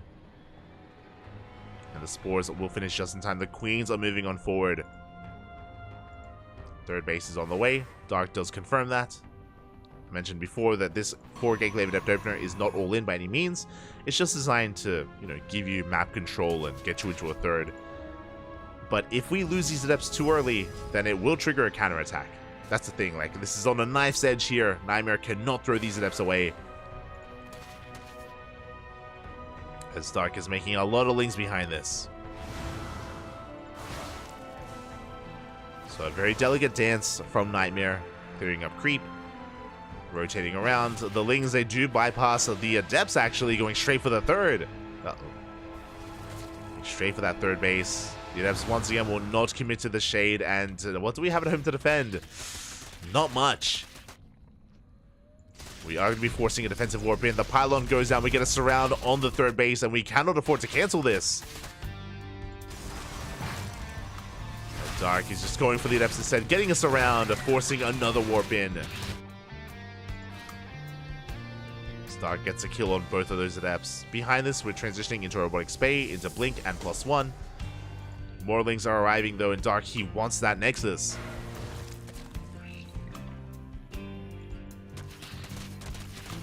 And he's going to get it as well, forcing a recall back home, actually. Oh my god. And to be fair, if it wasn't for this recall, 100% this base would be dead. 100% it would have gone down. So a clutch recall moment there from Nightmare. He does hold on to his third. But behind this, Dark is able to enjoy his position. He hasn't lost any drones. We have a fourth base on the way. The lair is done. Roach speed in production. And there was a bit of a give and take here. Yes, Nightmare didn't kill any workers, but he did force out a lot of Lings. Likewise, I do think that Dark is in a better position from this moment. Again, that's a lot of Roaches, and Dark, he's cutting workers at 60. It's going to be a tough hold here for Nightmare. Thankfully, he does leave some Stalkers back at home. Going to be applying pressure to this fourth. So Lings are being forced away. Now, Dark is at 60 workers. He hasn't... Okay, there we go. I was like, he hasn't droned up yet. Now we have a wave of workers. Macro hatchery, +1 melee. and a Baneling Nest. This tells us that Dark does intend on saturating his 4th. He is not going for a 3-base all-in, which is initially what I thought would happen. But it looks like he's recognized that Nightmare, he has a decent Stalker army, and going for an all-in is going to be a little bit too risky as Nightmare pushes out. Another Ling run by heading towards that 3rd. Have reinforcements back at home. First Disruptor has arrived. Relying a lot on this Nova to zone away the army to even connect. Stark is pushing in whilst they're going to be connecting here with the Stalkers. Link's coming from behind. We're still holding onto that Nova and it will go off. Takes down 1 Roach, maybe 2 Roaches. Not the best connection. Do you have another weapon of Stalkers? Nightmare trying to force his way towards his 4th base, but we have reinforcements. The Disruptor goes down. The Disruptor does overextend. Pretty expensive loss there for Nightmare. All the Adepts go down as well. And Dark is holding. Dark is holding. Is going to be losing an Overlord and potentially a Queen. We have more Lings and Roaches on the way. Nightmare, though, he is gaining ground. We do have another Weapon of Stalkers. He is slowly encroaching that 4th base. At the same time, Adepts come in. They shade into the 3rd, distracting Dark for a moment. 3 workers go down as they shade into the main base as well, and that does give an opportunity for Nightmare to take down the 4th. And we even get a couple more drones. 6 workers, 7 workers in total. Very nicely done here by Nightmare. Again, if it wasn't for those Adepts, I'm pretty sure Dark would have held on to this 4th. He did have plenty of reinforcements on the way. So nice moves here out of Nightmare. He's still in this. Still on 3 bases, though. We could do with a 4th. We have the minerals for it. Nightmare, though, instead going to be investing in doubling down on a 2nd robo for double Disruptor production. Another Prism. We're going to be doubling down on Disruptors. Nightmare going to be rotating around towards the new 4th base of Dark, which is up and running. Which is fully operational. And now we have the 4th base for Nightmare. Now, this base is a little bit late from our Protoss, which is less than ideal. Dark already working on his 5th. But Nightmare is settling down, especially with double robo production. He's working on Disruptors and now Colossus as well. The game is going to be settling. Nightmare, he doesn't want to commit to a big attack without his Colossus, without this power spike that's on the way. And this is going to give a lot of breathing room to Dark. Dark is going to be the first player to max out. He's on 5 bases. He's on almost 80 workers at this point. The question becomes, can Nightmare survive? Can he hold on long enough to get into his Colossi? Because Dark is not going to wait around. We have 21 Banelings on the way, Hive in production, and Dark is pushing. Lings making their way towards the 4th. Stalkers are distracted. Disruptors are rocking up as well. We have 2 Novas available. We have to make them count. First Nova grazes the army. Second Nova still in the chamber. As Dark is being forced back so far, good engagement here from Nightmare as he dives into the Ravagers. Picking off so many of them at the same time though, 7 probes go down. Dark has to back off. And Nightmare holds onto his base. There's still Lings. There's still Lings in position. We have to be wary of. But now we have 2 Colossi. Extend Thermal Lance is about to kick in. But the wall is no. The wall's not a wall. The Banelings, they get into the mineral lines. Probes are going to be going down, but we overshoot. We overshoot a little bit. 17 probes go down, and Nightmare doesn't care. He is pushing out. He is all in. Probes are falling left and right. The Banelings, we came back too soon. 41 probes. The economy's in shambles. There's nothing left. We recall. Oh my god. We're recalling back home, but there's nothing to save. There's nothing to save as a couple of Stalkers get caught out. Dark is remaxing, and Nightmare, there's no turning back from this. Decent Nova on Lings.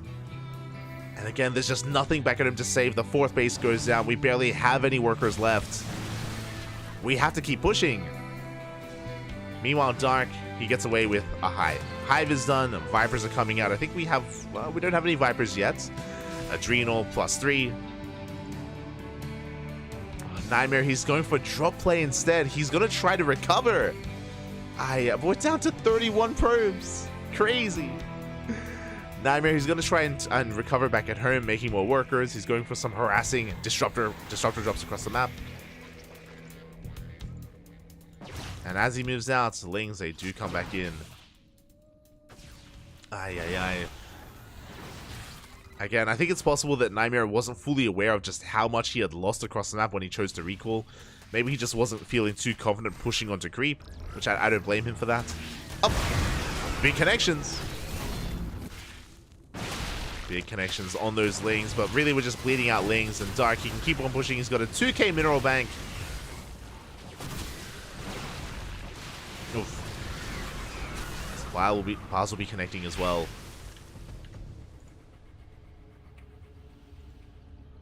And really, I feel like the only thing keeping Dark back is the lack of Vipers. Vipers will be a sure way to shut down things like Colossi, Disruptors, which is why I'm a little bit shocked that we haven't made any. Oh, God. Haven't made any yet.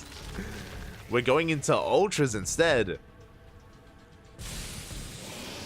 Banelings make their way into the mineral line for a second time. Another Baneling run by being set up on the right-hand side. There's only one Disruptor left in this prism. A nice catch from Nightmare. Does catch a lot of Lings in the Banelings as well, but they're going to finish. Oof. They finish up just in time. Not the best trade out of Dark, but a trade nonetheless. We have to recall back home because Dark is going straight for the third once again. Banelings connecting, Dark backing off. We're still just making nothing but Lings. +3 melee on the way. This isn't the most efficient way to try to end the game for Dark, but I mean, it's still working. I mean, Nightmare is still contained to 3 bases. He's been able to recover a little bit economically. He's up to 49 probes. But Dark, he can just keep rebuilding Ling Bane and just pushing over and over again. Shield batteries depowered, no overcharge. Dark, he's double expanding even. Getting a 6th and 7th base. Which is pretty insane. Yeah, it's just a really rough position for Nightmare to be in. He doesn't have the economy to sustain something like Sky Toss or continued robot production. I think Rambai is going to be coming in this time with +3. A lot of Stalkers do go down. The Disruptor, no! Nightmare, he wasn't quite looking. He was distracted by the run by. Disruptor goes down. Only 3 Colossi remain. Lings, they slip into the natural as well. And they're going straight for the Nexus. They don't even care. Nexus is going to get targeted down. And Nightmare's just being pulled apart. And GG gets called. We don't even get a final fight. Dark will take the series 2-0, advancing on to the semifinals. GG. GG, well played. Congratulations to Dark, as he does take the series in the end. It was quite a bit of a back and forth, actually. You know, there was a really strong start, remember, where Nightmare was able to pull apart the attention of Dark and kill the 4th, right? That was definitely a good moment where Nightmare could have expanded behind it, gotten his own 4th base, and built up towards those Colossi. But unfortunately, just Dark was so tenacious in that game on Oceanborn, with constant run-bys, constant counterattacks, constant aggression, and was able to break through and force the all-in. I would have to recheck what the supplies were looking like. I am curious as to what could have occurred if Nightmare didn't recall back home and we committed into a base trade as well, bearing in mind that Dark was also spending a lot of his Ling Bane to harass across the map, which meant that he had less to defend against the push. It was 3 Colossi. I don't think we had a 4th. I think it was 3 Colossi and 2 Disruptors with a massive Stalker army. In that moment, was there an opportunity for Nightmare? Potentially. I'm not saying that he would have won, but we would have had probably a stronger chance there at having a different outcome and taking that game. Recalling in that moment, it was just too little too late. It was too little to save anything, too late to save anything, and in the end, Dark did take it. GG, well played. With that, we have our semifinals. Let's go. Let us go. ! B. in the chat if you guys want to have a look at the Liquipedia page yourself, as we have both semifinals ready to go. The bottom half of the bracket, we have Cure taking down Classic 2-1. So Hero versus Cure currently ongoing. I believe that's being casted by Chicken Man and Dave Testa, so they got you covered with that TVP. Meanwhile, we have our own matchup. We're going to be following Dark into the semis, into Oliveira. Let's go.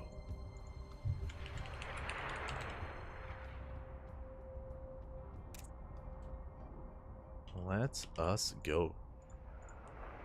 Let's quickly just set things up with the casting tool. Because we're in the semi-finals, predictions will soon be open as well. So if you want to get your gamba going in the chat, predictions will be open for the semis and for the grand finals as well. So we got you covered as I quickly try and set that up.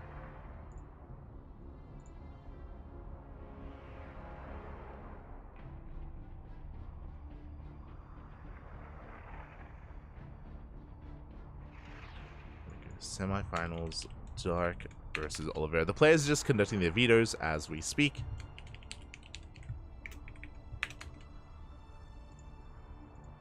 They are conducting those vetoes, and as soon as we get our first lobby, that is when we will be posting those predictions. And yeah, you can get your gambling addictions in. Get your aye.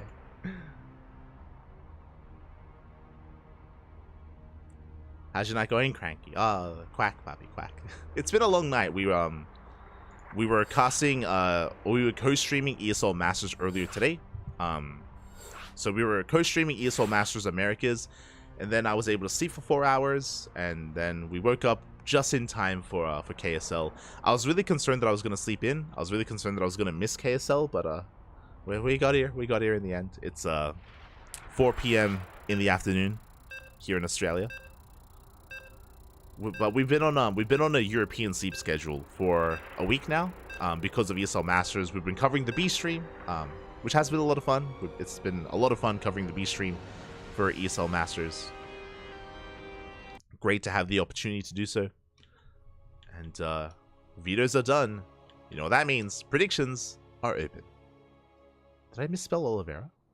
There we go. Predictions are open in the chat. The other thing as well, we are going to be having another broadcast in a couple of hours. Again, non-stop casting here at the CranKy Ducklings. As always, non-stop casting. In how long? Let me just double check. 7 hours. In 7 hours time from this message, we're going to be live once again on this channel with WTL, with World Team League. So non-stop content, but here we go. Spawning in the bottom right-hand corner of Golden Aura, we have the South Korean Zerg player representing Dragon KZ Gaming. It is Dark. Predictions open. And spawning in the top left, we have his opponent. We have the Chinese Terran player, the reigning world champion representing Dragon KZ Gaming, as they are teammates. It is Oliveira.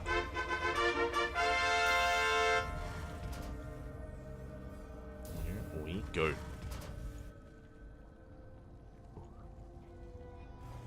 And the prediction is going to be open for another minute or so you can place your bets in the chat. We will also have predictions going for the grand finals as well, as we do have an interesting opener actually. Dark going for a... Alright, yeah, it's Dark.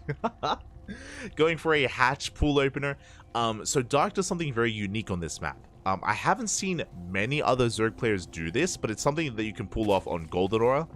If you're wondering, this is a gasless opener. We're going to be going for a faster third base, and we're going to be delaying our gases for a very long time, hyper-fixated on mineral income instead. Now, the reasoning for this is specifically on Golden Aura. It's very similar to last season. Dark would do this on Neo Humanity. What Neo Humanity and Golden Aura have in common, very congested bases here. We have the natural and the third. With one creep tumor apart, it is very easy to actually defend these three bases with queens without links. All you have to do is rotate between this ramp and this entry point here with your queens, and Hellion Rumbys can't really punish you, so you can get away with skipping link speed. You can skip link speed and delay it for a long time, and just focus on queen production and drone production. So it's a very greedy build, a very greedy opener by Dark, and very specific to this map.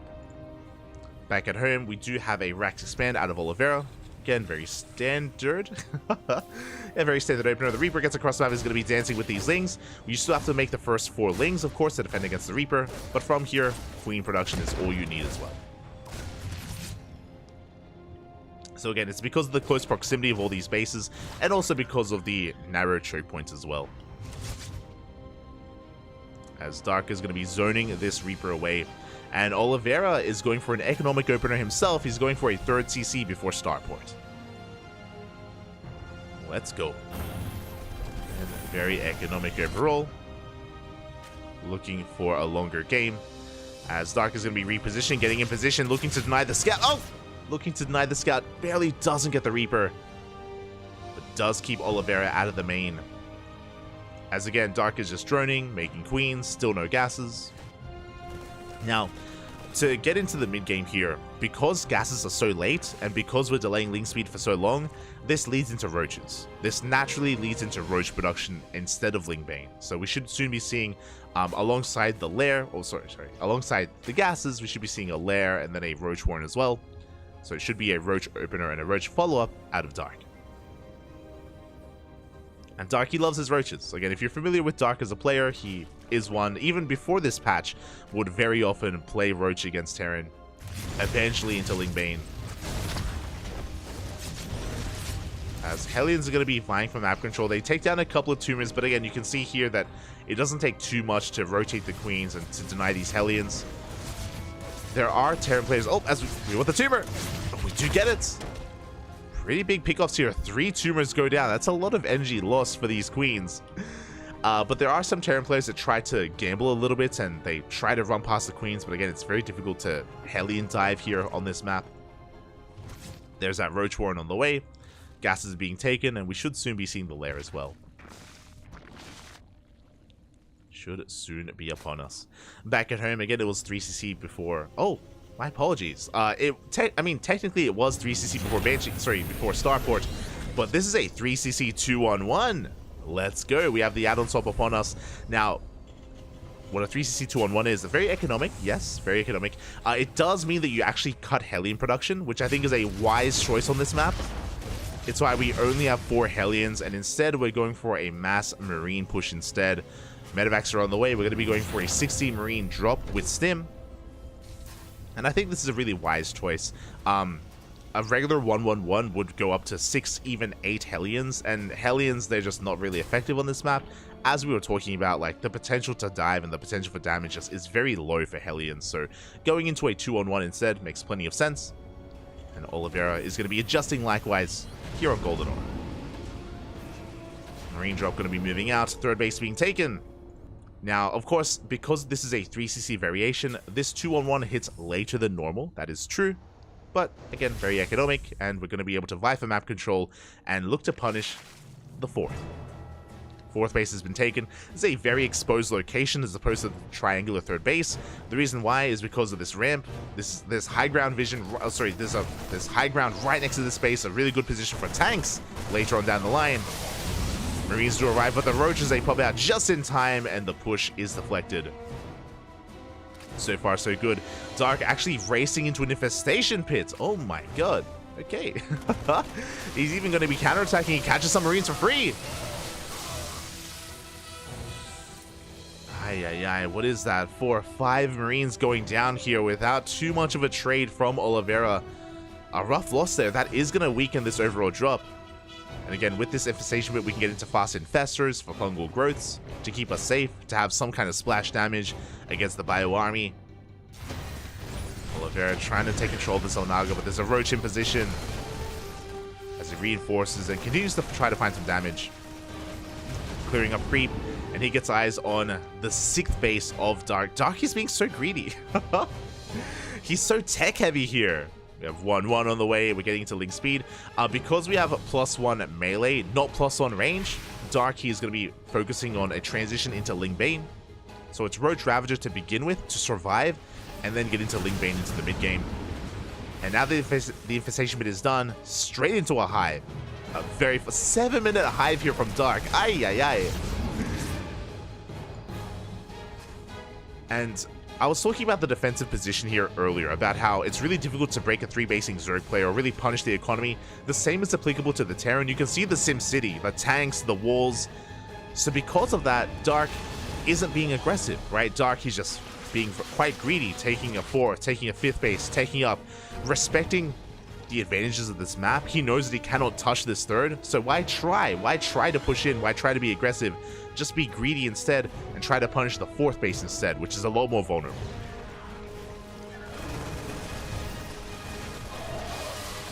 As right now, Dark is just hyper-fixated on keeping up with the drop play. Vipers are on the way, and we're talking about how powerful these defensive positions are, how heavily fortified they are. That all changes with Vipers. Vipers with Blinding Clouds, with Abductions as well. They can just shut down these tanks and allow for the ground army to push in. So again, this Hive Rush makes plenty of sense, especially with how Dark has been playing. We have an Ultra oh my god. We have an Ultra Cavern on the way as well. I'm curious if Dark is going to be pushing with his current army and these Vipers. It looks like he will. Dark is maxed. And after, whether or not he kills the 4th base, he's going to be going for Ultras as a follow-up. So he's already thinking about that next step. And again, like, this position may look good now, but Vipers, they can have their way with tanks. This is going to be a tough hold for Oliveira, as Dark is maxed. Now, he may want to wait a little bit. 2-2 is on the horizon. It would be a bit of an anti-timing if Dark were to hit now. And 2-2 still a ways off for Oliveira, so it is going to be worth waiting. As in a couple of seconds, these upgrades will kick in. Adrenal Glands also on the way. Vipers are topped up full of energy. Dark is getting ready for his push. Oliveira likewise with a sensor tower, with a tank line. That's a lot of tanks. That's what? 6 tanks in position here at the 4th. A couple of tanks spread out towards the 3rd. It is going to be difficult to push in. It's going to take a lot of Blinding Clouds. Meanwhile, Spire on the way, Kindness Plating. We're still waiting for those upgrades.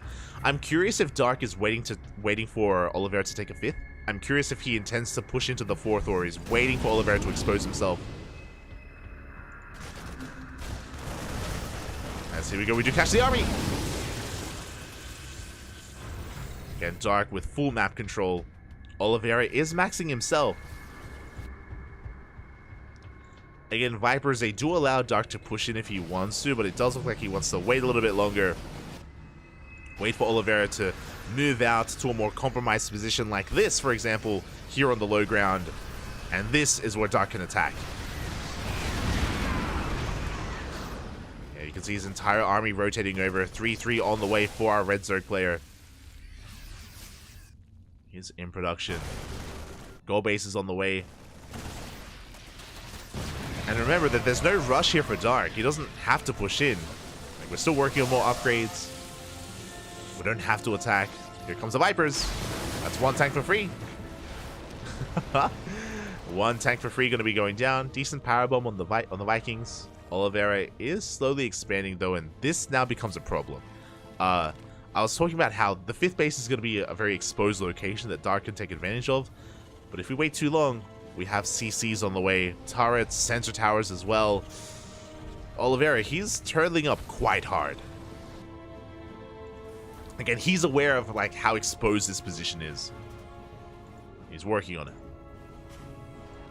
Meanwhile, Dark, Greater Spire on the way. We're getting ready for the late game. We're getting ready for it. It looks like Dark was hoping that Oliveira would be aggressive, but outside of the double drop, outside of the opening 2-on-1, Oliveira has been very passive. He's refused to push onto creep, and I'm sure Dark is lamenting. He's like, why don't you push in, Papi? Why don't you attack me? Oh no, I'm so vulnerable. Ideally, Dark, he wants to fight on creep, but Oliveira is not giving him that fight. And I mean, this is the correct move from Oliveira. Like, I know I've been talking about like what Dark is working up towards, but considering how greedy Dark has been with the opener and with his overall build, this is the correct move from Oliveira, to just defend and just turtle on up and max out. Getting into Ghost, of course. And we're in for a long one. It isn't just about this slow 5th, but we're going to be working for a 6th base eventually.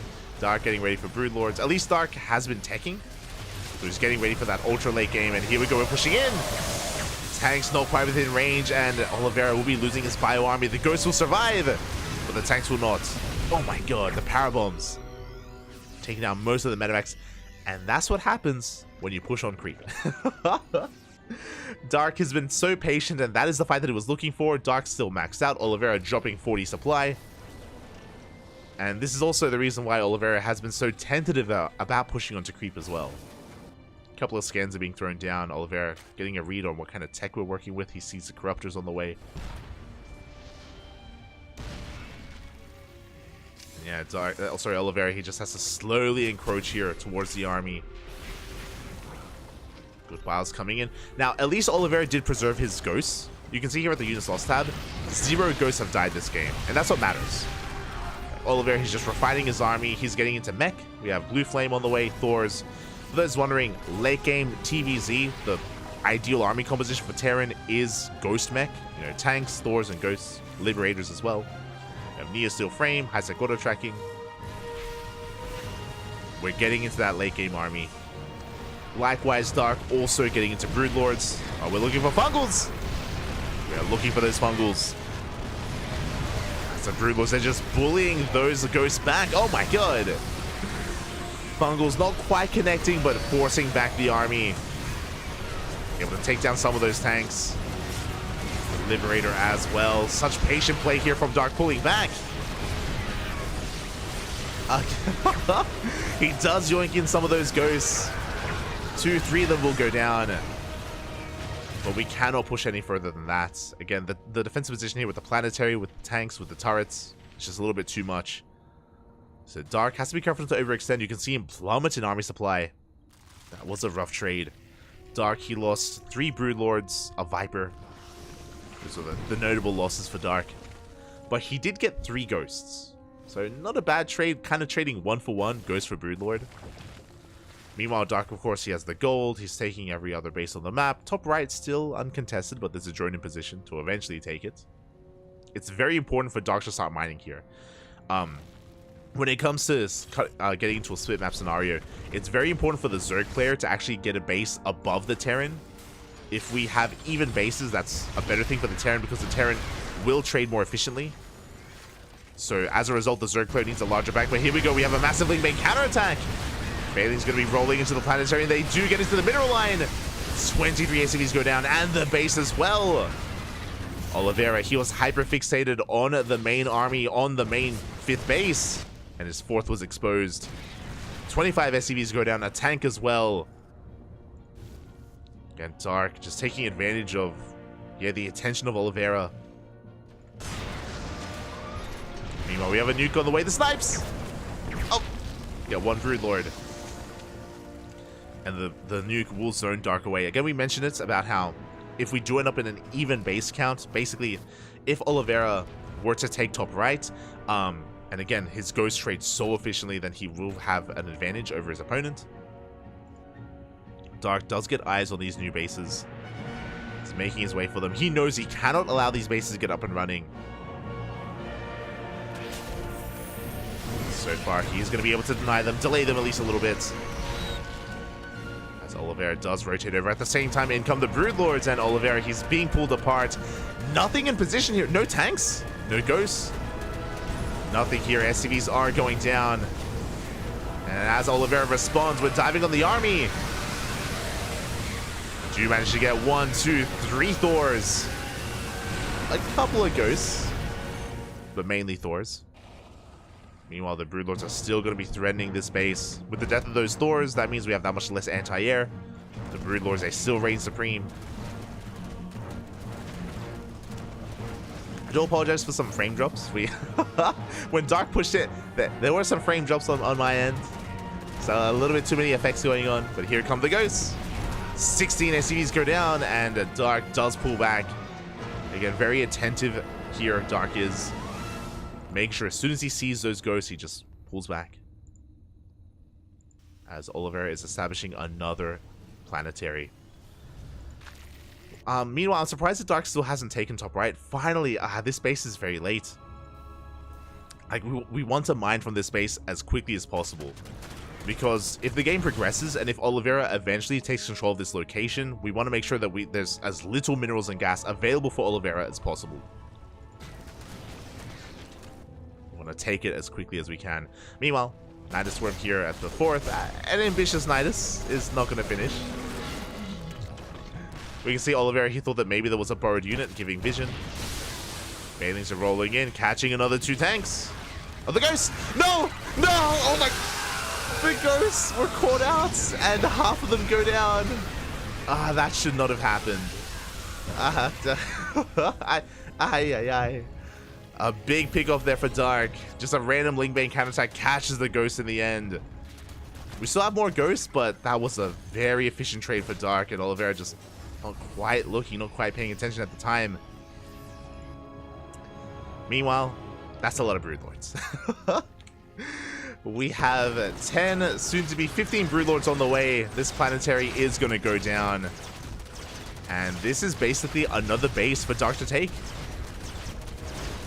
He's taking top right and center left. Oliveira giving up on this position.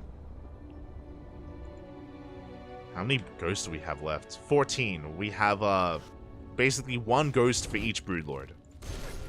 1 to 1.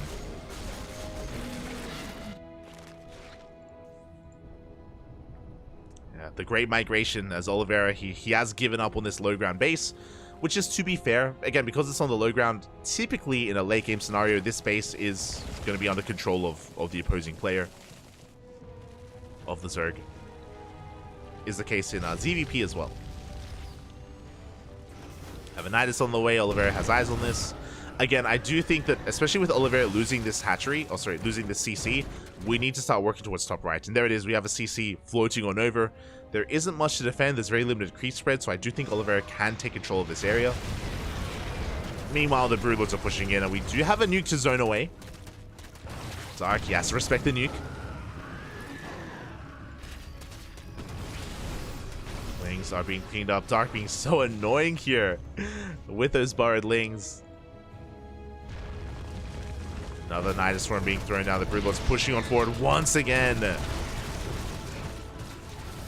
Oliveira getting ready to come in for a bit of a surround. He's going to collapse on this army.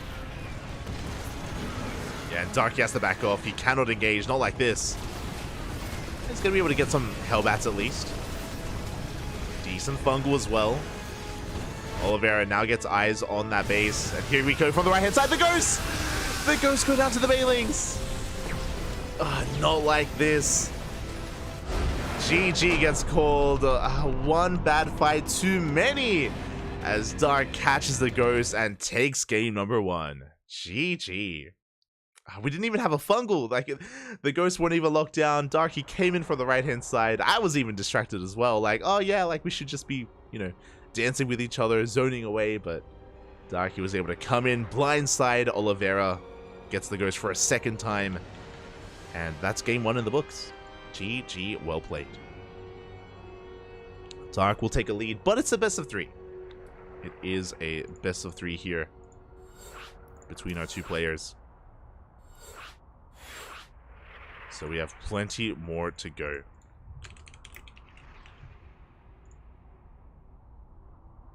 As we are being joined by some of the other casters. Okay, into the Inu, the Korean caster, and Enki, the Spanish caster, are going to be joining us as well.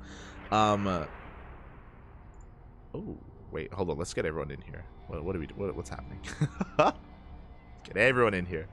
It looks like the lower semifinals has concluded, so we're being joined by everyone. Inu, Enki, Chickenman, and Dave Testa. It looks like we have our first finalist ready for us. If you want to have a look at that, !B, you can have a look at the challenge or the Wikipedia page. We'll catch up once we wrap up this series. We'll get there. We'll get there.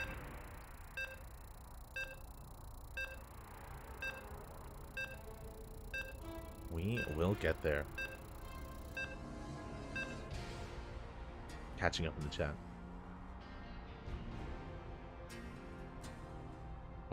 Horse, papi, we try to cast as much as we can. We try our best. How do you like casting StarCraft versus playing it?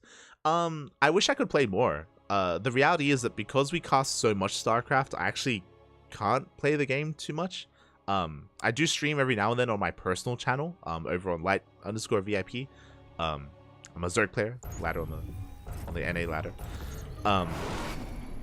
But because we're casting so much, like, I have to try to manage my sleep, and I also have to make sure I don't drain myself. I try to avoid ladder sessions before a cast, just so I have like enough energy to invest into the cast and, you know, be alert and be awake and all that stuff. So I wish there were more hours in the day. I wish I had more time to play. That's my sad reality. But here we go. We're getting into game number 2 and spawning in the bottom left-hand corner of Alkyone. We have the South Korean Zerg player representing CranKy Gaming. Leading the series 1-0, it is Dark.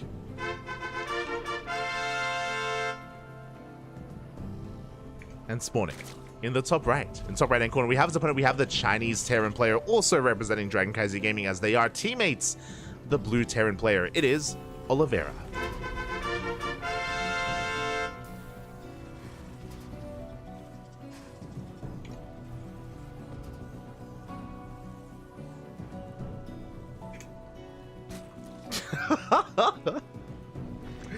Lad is a Zerg. I always thought he was Australian. I am Australian. What do you... The Australian server is on the NA region. I don't want to misconstrue that. I do ladder on NA because that's where the Australian server is. Shaking my head.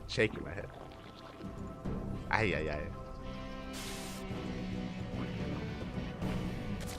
I don't know if people think that the Australian server is on the Korean server, but no. It's on NA.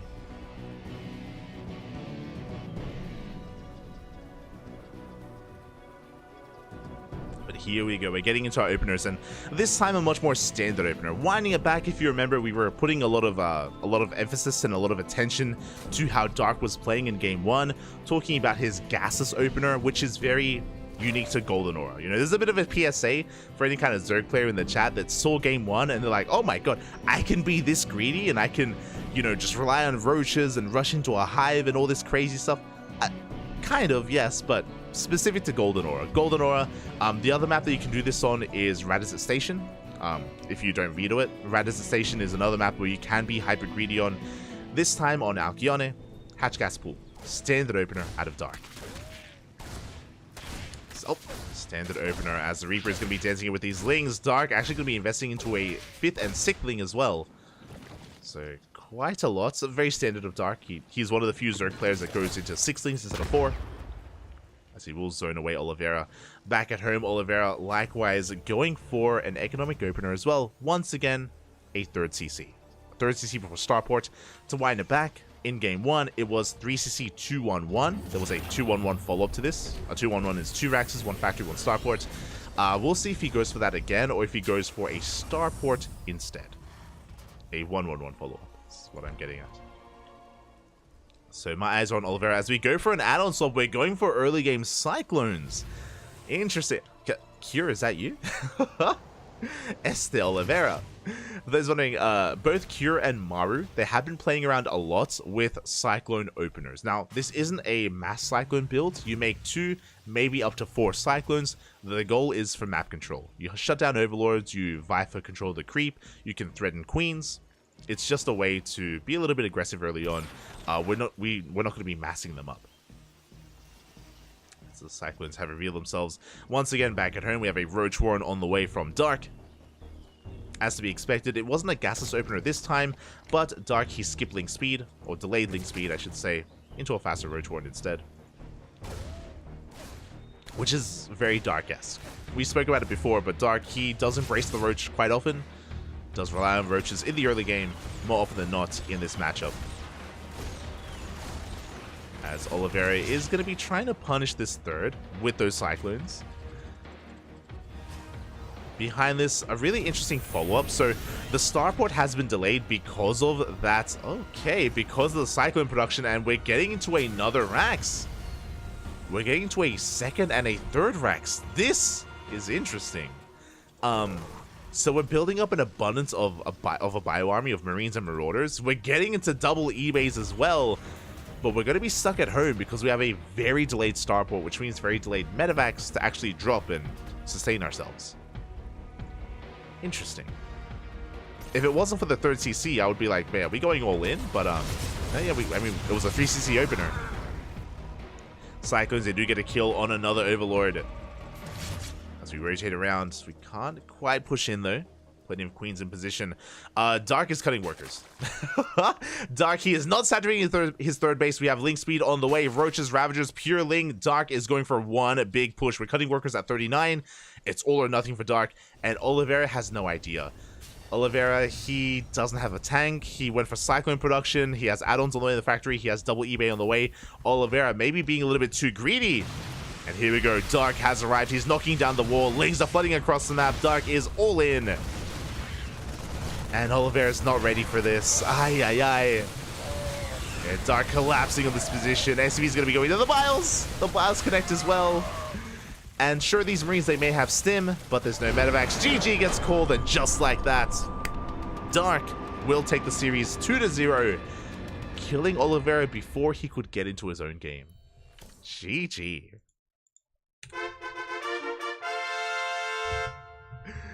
There was a moment when the Cyclones were harassing, and I glanced over at the drone counts. I think it was, sorry, was it the, I glanced over the production tab, and I was like, wait a minute. I was like, hold up. Where are the drones? Why are there no workers? I was like, oh, I see what's happening. GG, well played. Dark, very quick there to just commit here to his Ling Ravager, or Ling Roach Ravager all in.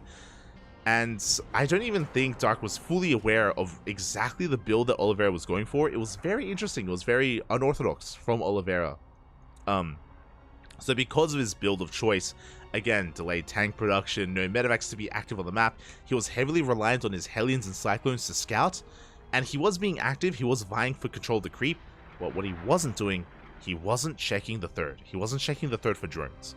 That would have been the tell. That would have been the moment where Oliveira can start piecing things together, but because he was more focused on killing overlords and he was on the right-hand side instead, he didn't quite see what was coming his way. He didn't see what wasn't being produced, which is drones, and yeah, with that, Dark does take a swift 2-0. I mean, game 1 was long, but game 2, it ended before it really began. GG, well played. And with that, predictions are going to be paid out. And we are getting ready for the grand finals. I will need a moment to set things up, but we can catch up on the brackets. And before us, we can see what has been going on some of the other streams. One moment.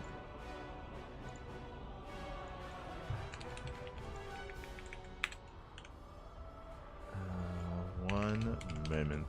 As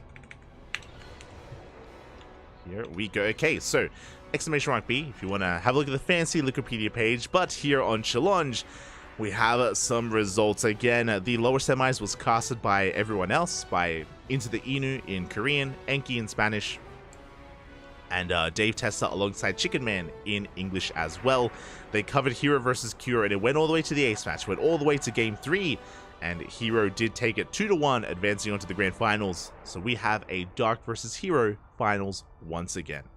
Now, if maybe you don't tune into KSL, maybe you don't watch the Korean events, if you don't, then you're probably familiar with some of the European the European memes.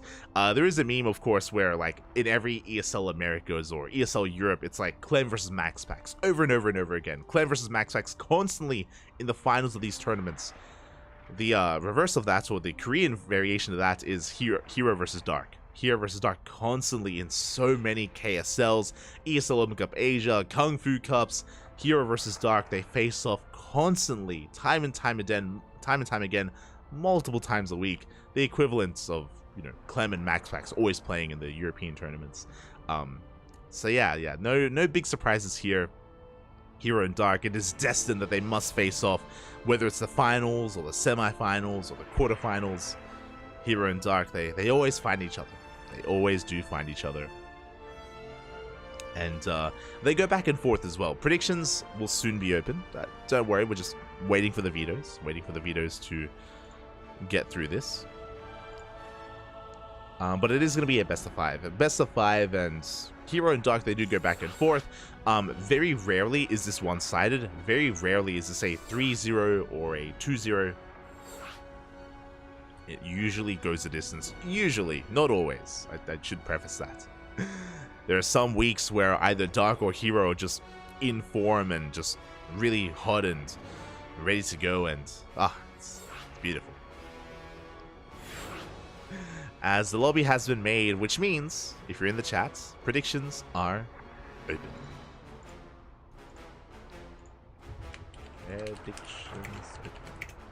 Predictions are open in the chat, and if you are willing, you can get your gamba on, papi. Can you get your fix in for how you think this series will go? Again, it's a best of 5, and the predictions are for the entire series, not for the individual games. The entire series here for the predictions. Good luck. Best of luck. I don't think this is going to be an easy prediction either. Again, just because they do go back and forth, so yeah, the gamble is real.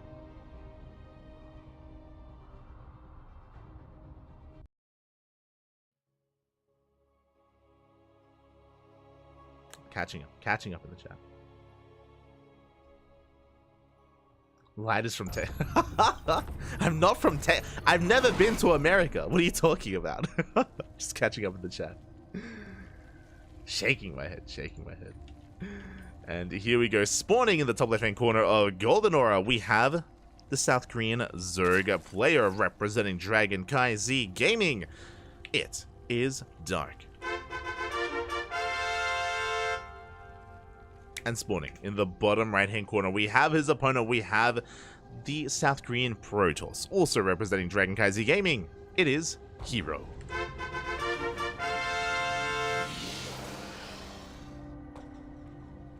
Here we go. Hero versus Dark. We've casted them many times already this year, and we will continue to cast them week after week. As Hero gets across the map, forcing the unnatural natural out of Dark. Oh, never mind. I mean, he is technically forcing the unnatural natural, but Dark is going across the map. We are setting up for a proxy hatchery. Let's go.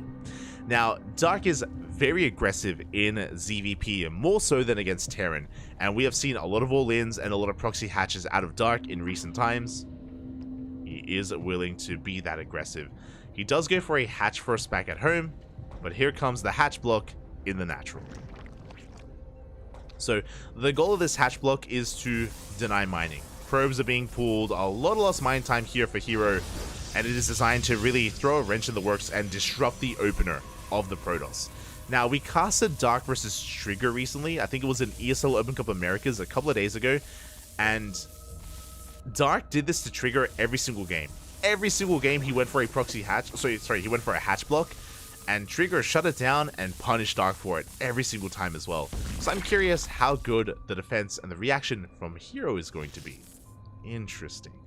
So whenever Trigger defended against this, he made his first Zealot, he made a second Zealot, and went for a 2-gate response.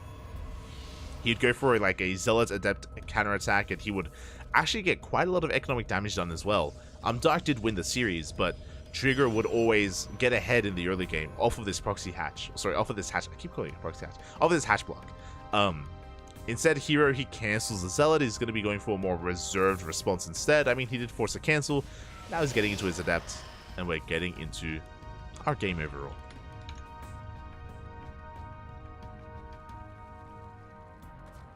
Not big enough for 2 Zork Heroes. Light made Cyril move to Europe. Ay, ay, ay.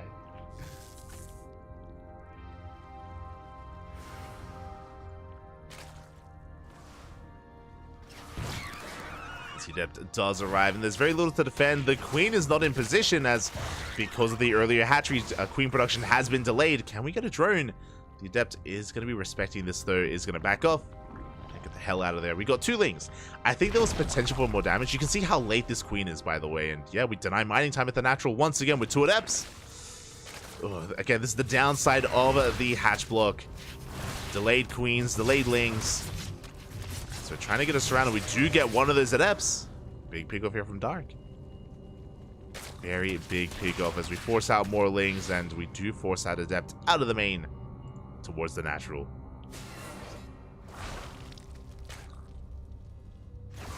No Forge from Hero like last week.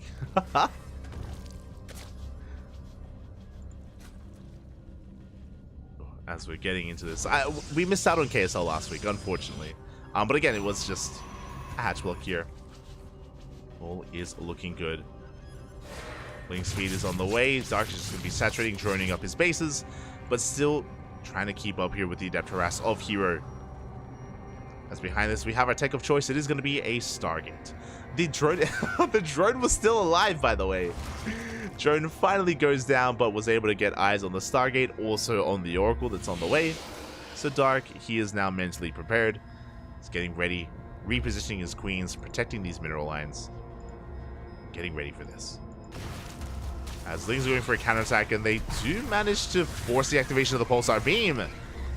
They get eyes on the third, they delay the push. Delay the Oracle at least. And can we get the Adept? It's going to be close. Up. Up.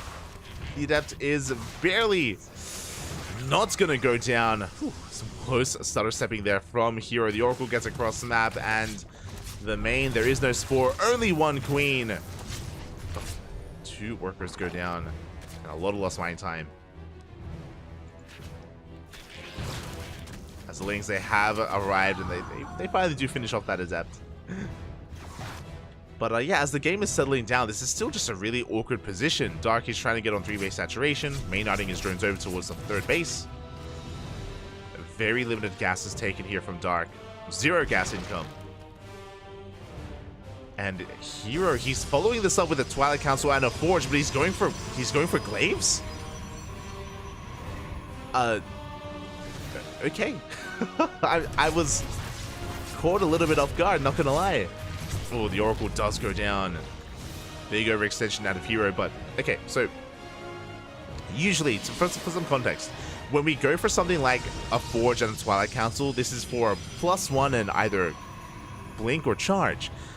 Glaive Adepts don't really benefit too much from +1. That's why this is just a really weird combination. To be fair, if Dark were to scout the main base, Glaive Adepts is the last thing that would be on his mind. So this is designed to catch Dark off guard and to snowball out of control. Can Hero pull this off though? As we have a Gateway Explosion. Again, we have 5 gates in the main. 2 at the natural, 7 gates in total. And if Dark were to be going for Ling Hydra, I would give Hero the edge, but Dark did throw down a Roach Horn at the 5-minute mark. He's going Ling Roach, and Roach production should be commencing soon.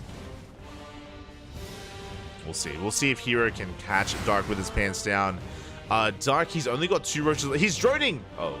Dark, he only has 2 Roaches on the way. He is droning. He barely has a standing army. Lings and Queens. We have to buy time for the rest of the Roaches, as they are barely coming out.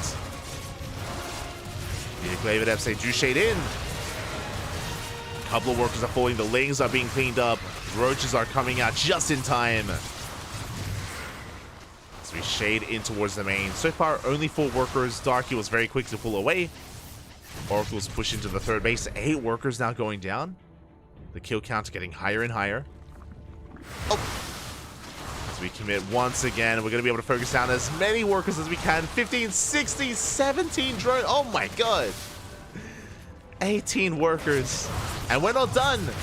We are nowhere near being done. Adepts, a shade towards the 3rd. 24 drones go down. And a couple of Adepts do escape as well. Almost 2 mineral lines worth of workers. Hero, he takes a massive economic lead. He's already got +1, which means... Oh, he's not done! Hero, calm down. Calm down, Papi. 27 drones. 2 Oracles make it out as well. And because we started +1 so early on, again, I don't think +1 really impacted those Adepts, but it does mean that this transition is much smoother. As we're getting into Blink Stalkers, and we're already working on +2 Blink Stalkers at that. Stalker count looking solid. Immortal count slowly getting higher and higher. 4th base is on the way. Hero's in a pretty damn good position from this point. Now, Dark did go for a fast infestation bit as a reaction, and because he's behind, Hydra Den. What I mean by that, in this matchup, as soon as Dark does fall behind, if he takes too many economic losses, he is very quick to throw down a Hydra Den, work towards a Hive, and get into Lurkers. Basically, Turtle. Oh my god! As the Fungal will connect, and the Oracles are finally going down, but not before killing 5 more drones. 37 drones in total. But there's the hive we were talking about. So again, Dark should be working towards lurkers. Lurkers, they're a great siege unit to turtle up.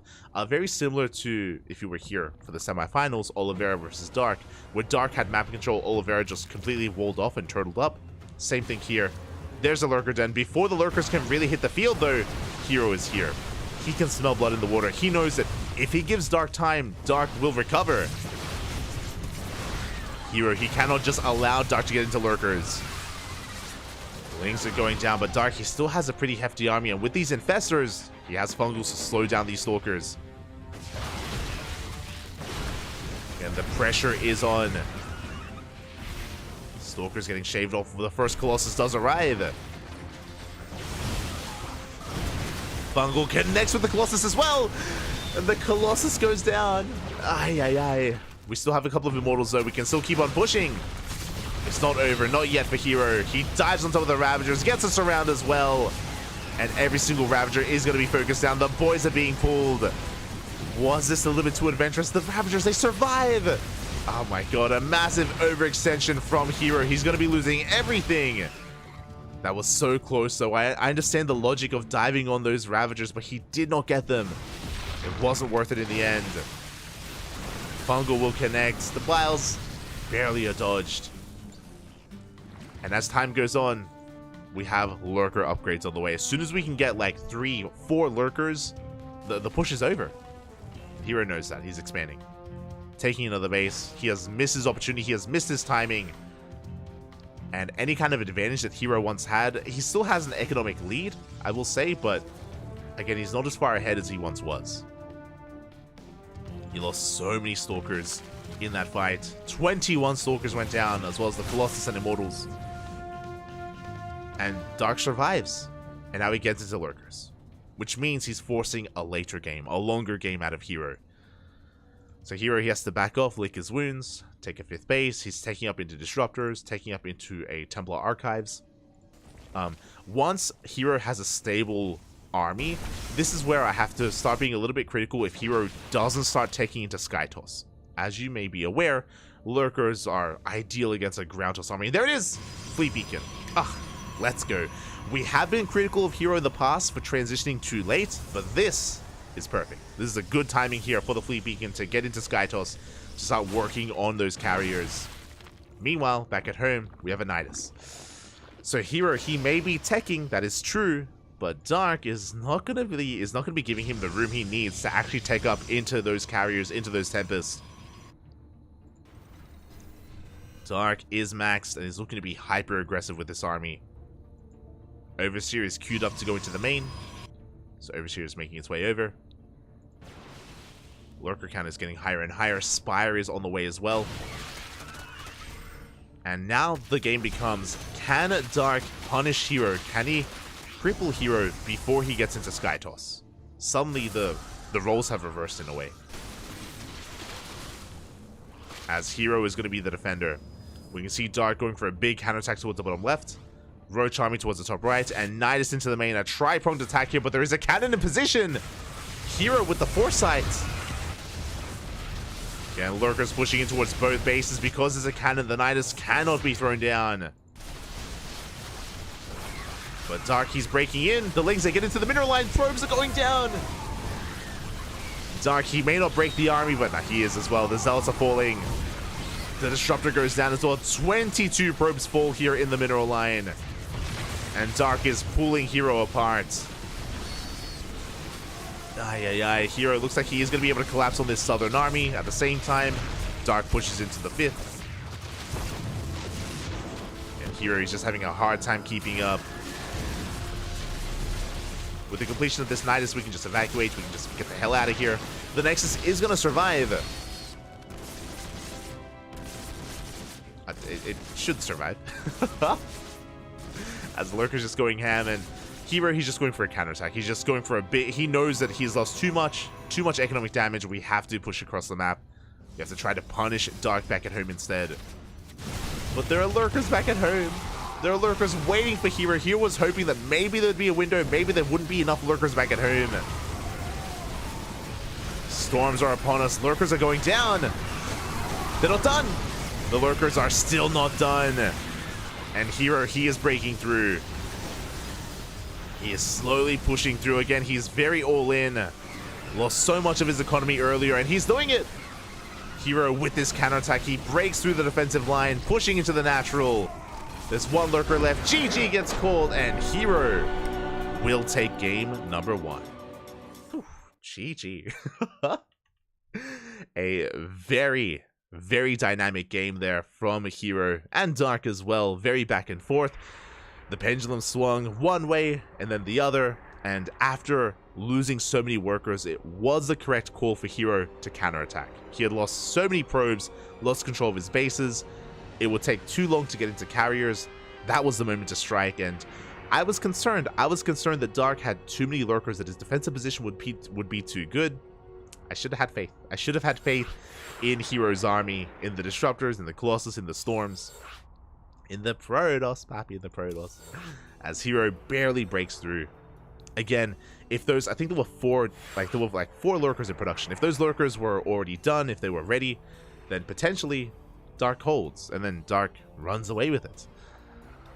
But the killer instinct from Hero, sometimes the killer instinct is a little bit off. Remember, before this, Hero threw away his a lot of his lead when he overcommitted with his Immortals, with his Stalkers, when he tried to kill the Ravager army. But here, the instinct was on point, and he was able to break through. GG. GG, well played.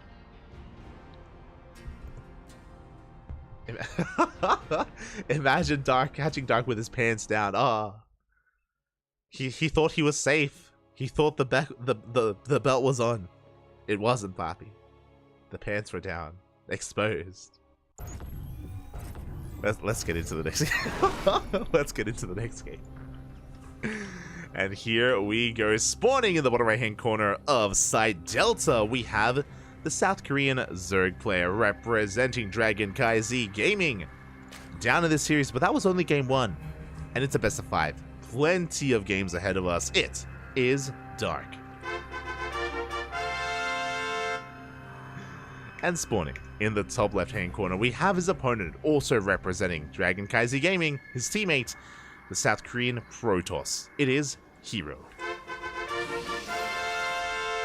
Leading the series 1-0. Oh boy. And again, it's always a treat casting these two face off.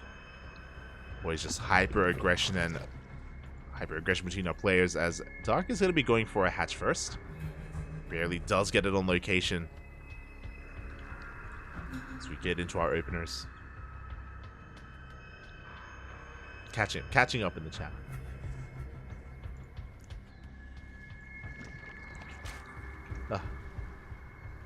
Dark is the hero we needed. Oh, the puns? The wordplay. Oh my god. As Hero, being a little bit annoying there, does delay the spawning pool by a couple of seconds. It may not look like the biggest of deals, but that's frustrating. that's a little bit tilting as a player to be forced to delay your spawning pool. Now, this can be impactful. This spawning pool is now exposed. It's now here on the left-hand side. And if we did end up going for something like, I mean, I'm always reminded of back in the day when Void Ray openers were more common. Again, this tech is going to be a little bit more vulnerable. But not saying it's going to go down, but there's potential. We'll keep our eye on that. We'll have that in the back of our minds, just in case. As Hero's getting into his own opener as well, going for a gate expand into a cybercore. Standard opener out of Hero. Likewise, standard opener out of Dark as well.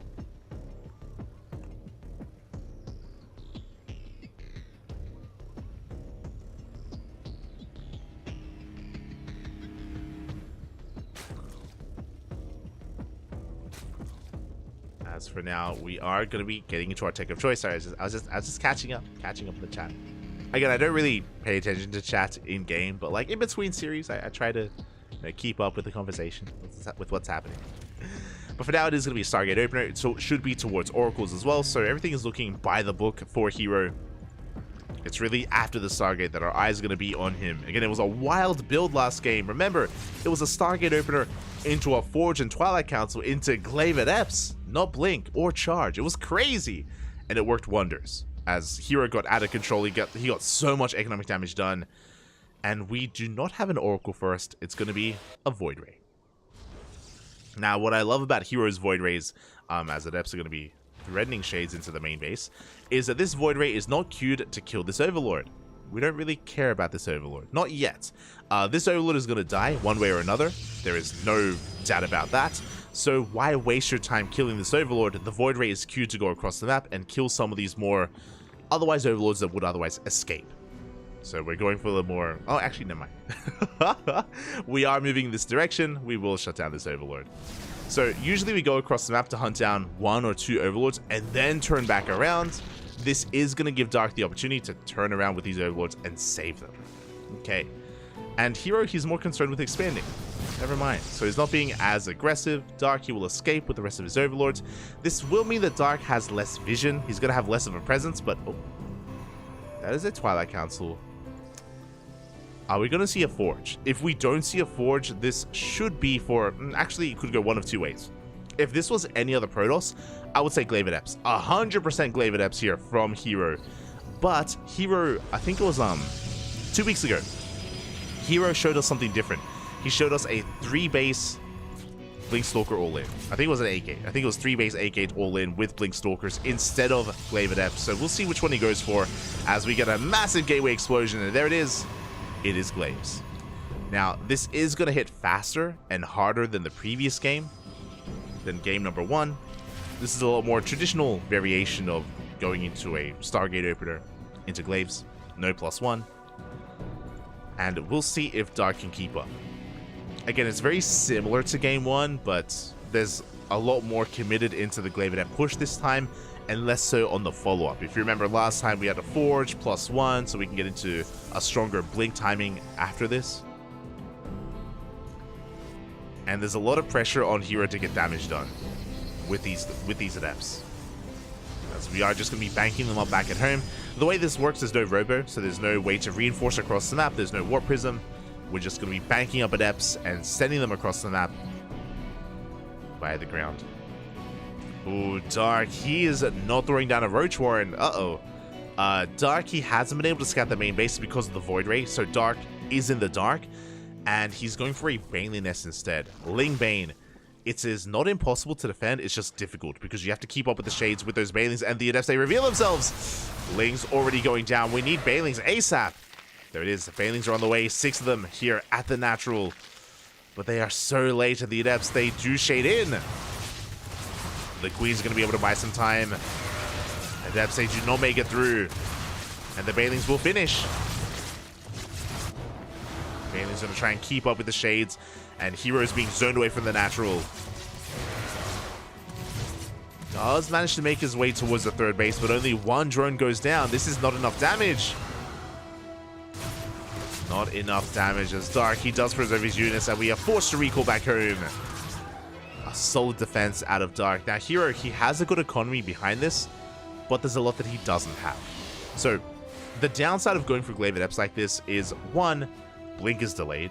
2, +1 is delayed as well. Like, Hero, he's going to have a really hard time getting into the mid-game. He can't really threaten Dark too much, and Hero is vulnerable at the moment. Dark can move out. He can even threaten to take down this 4th. Lings are on the way. Adepts are in position. So without Banelings, we can't really punish this 4th base, but the Banelings, they don't care about the 4th. They're going straight for the 3rd. Dark just trying to distract the main army. Banelings going to be rolling on in towards that mineral line, and up the Banelings. They do connect. 13 probes go down. Massive connections there from Dark. And that economic lead that Hero had is no longer there. He's still heavily reliant here on these Adepts. Actually going to be pushing here with his Stalkers as well. A very offbeat push. We don't even have +1. We don't even have Blink. We're pushing nonetheless. Hero once again hoping to catch Dark with his pants down. Hoping to catch him a little bit more exposed, but we have plenty of Lings in position, and Hero will back off. Dark is looking solid back at home. I say that the Oracles do find a couple of workers. 4 drones will go down. While Dark trying to catch out Hero in the center of the map as well. Does find a couple of Stalkers, but Blink is now done. +1 is kicking in.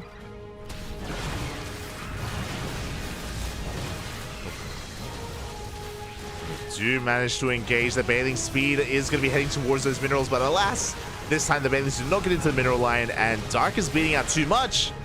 He has lost so much of his army, and back at home, Dark, he is hurting. And now is the timing to push. Now is the timing with +1, with Blink. Hero snowballing out of control. And Dark still, I believe, he does have a Roach form, but no Roaches to defend. Mainly Ling Bane instead. This is going to be a tough hold for Dark. Here we go. We have Adepts in towards the third base. Baileys will connect. Good connections, but drones are going down. Oh my god. Those Adepts, they annihilate the mineral line. 14 drones go down, and now we can shade it into the natural. And where are the Bailings? We have none. No Bailings left here for Dark. A couple of rolling on in, and good connections. But Hero, he's getting out of control. He's up to 80 probes. He's working on a 5th base behind this as well. Now, Hero, he doesn't have any high-tech units. No Colossi, no Immortals, Disruptors. Just a purely gateway army. Swarm toss, if you will. Which doesn't scale amazingly well into the late game, but against Ling Bane, it's gonna be enough. Hero is still in a good position, and Dark is struggling to keep up. He's down to 72 workers. He does have a hive. He's working on Ultras. Oh my god. Ling Bane into Ultra. This is something you only typically see against Terran. Against Protoss, we used to see this last season in on Ancient Cistern. Ancient Cistern and what was the other map? Altitude. Ancient Cistern and Altitude. They were the two most common maps where we could see Ling Bane into Ultra against Protoss. We can see Dark, he's trying to pull that off, but he just doesn't have enough map control. That's the thing. If you're going for this style, you need map control. You need to contain your opponent. You need to keep the Protoss back at home, and that has not been happening. You need to be ahead, essentially, if you want to make this work. As Dark is still on the back foot. Hero is getting into double robot production. Big stasis trap goes off here, catching the Lings. And Hero, he is taking up in a lot of different directions. We have double robot for Immortal production, and we have a Stargate. Sorry, we have a Fleet Beacon for Skytoss. I mean, Hero, he's on 5 bases. He can afford to do whatever he wants at this point. Take us whatever direction you want to go in. Looking at the vision, the hive has been spotted. The lack of tech has been spotted as well. So Hero, he can deduce that it should be Ultras out of Dark. Just because of the lack of Hydras and lack of Spire. And the game is settling from here, but Hero is the first to max out. He is maxed out, and Dark is still getting into his Ultra production. Kindness Plating is about to finish up. Ultra has been seen. Oh, massive. Oh my god. A massive stasis trap does go off here on those Lings. At the same time, a Bailing run by was attempted. Ultra pushing forward, but the Ultra is going to go down for free. Oh, the wall. The wall is kind of a wall. It's good enough.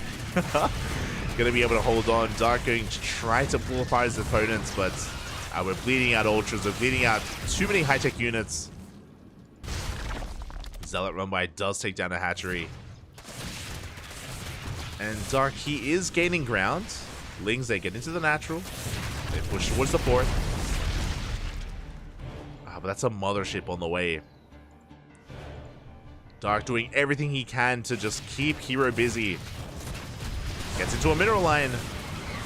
Probes are going down. 10, 14, 15 workers even. Not bad. But we're bleeding out a lot of Lings. A lot of Lings are falling. And is this worth it here for Dark? I mean, Dark now takes a worker lead. This is true, but it takes a while for that to really kick in. As he's still committed to Ling Ultra.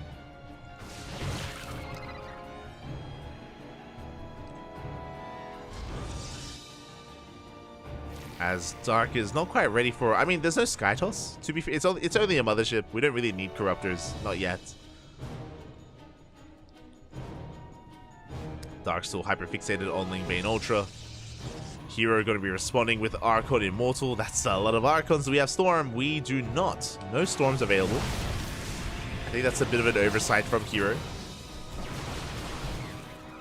But Archons and Immortals, they are going to be good enough. As Balins do roll in. Oh, no reaction. Delayed reaction there from Hero. 14 probes go down. Big connections. But does Hero care? I mean, he is going to be down 20 workers, but now we trigger a counterattack. And here we go. Hero going to be going for a massive push. With 7 Archons, 5 Immortals, a War Prism to reinforce. Dark is going for a counterattack at the same time. We're trying to go for a base trade. And he will be able to bring down this wall of cannons. But Hero cannot be stopped, will not be stopped. As he may be losing a base, but he's looking to take down the entire army of his opponent. Yeah, the Queens are getting caught out. Being knocked down one after the other. There's no way for the Ultras to engage. And again, Darky's trying to make this a little bit chaotic, but this is still an army that is going uncontested. Hatchery's going to be going down. GG gets called, and Hero will take a 2-0 lead in this series. GG. GG, well played. A solid game there out of Hero. There were a couple of shaky moments, especially with how little the initial Adept push did. If you recall, the initial Adept push didn't really do too much. But it was also something where Dark, he refused to really take into roaches. He was stuck on Ling Bane, and he wasn't really trading too well. He was bleeding out a little bit too much Ling Bane towards the middle of the game, and that suddenly allowed Hero to be assertive himself and to wreak havoc across the map with later Glaive Adepts to be able to get into the economy, and shut Dark down. GG, well played. And I mentioned before that we very rarely get a 3-0. Very rare here between these two players. It's usually back and forth, ace match, or at least a 3-1. But Hero is one game away from taking it all and taking the 3-0. Now, to be fair, remember, even though Hero has a lead, it hasn't been one-sided. I bring it back to game one. Game one was so close. Game one was so back and forth. It was beautiful. Game one on Golden Ore, if you remember, between Dark and Hero. Here in game two, it was a little bit more one-sided. Once Hero got the ball rolling, once he got momentum, he didn't really let it go. But what I'm getting at is that even if it is going to be a one-sided score, it wasn't a one-sided series. And here we go, spawning in the top left-hand corner of Hard Lead, we have the South Korean Zerg player, the Red Zerg, representing CranKy Gaming. Down in this series, he needs to bring it back here and now. He needs your support in the chat. It is Dark. And spawning in the bottom right-hand corner, we have his opponent. We have the South Korean Protoss, leading the series 2-0, one game away from becoming this week's KSL champion for week number 33. It is Hero.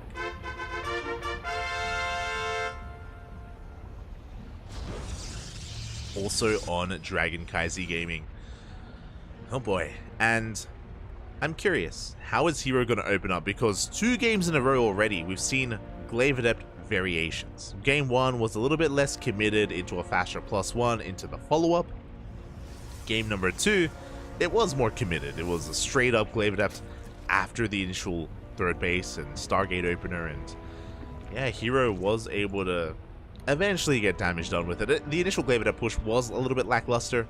Dark was able to shut it down. It was just afterwards we were able to see Hero bounce back and claw his way back into it, crippling the economy and taking the game.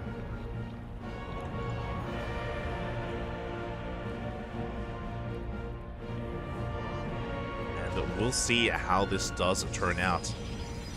This is where Hero goes for just a Twilight Council first. He just goes for a Twilight Council opener and just goes like 6-gate Glaive Adept or something. It's possible. Hero, he's done it before, he could do it again. But as we load into Hard Lead, this is a map that we do have to pay attention to. There are things to say here, and Hard Lead, it does have a very short rush distance by ground, and we have seen many Zerg players go for 3 base all-ins. We've seen a lot of Zerg players take the triangular third, start spreading creeper across the map, and go for one big 66 drone roach queen push, or even less, maybe sometimes 50, 53, or even 50 worker push. We're all in.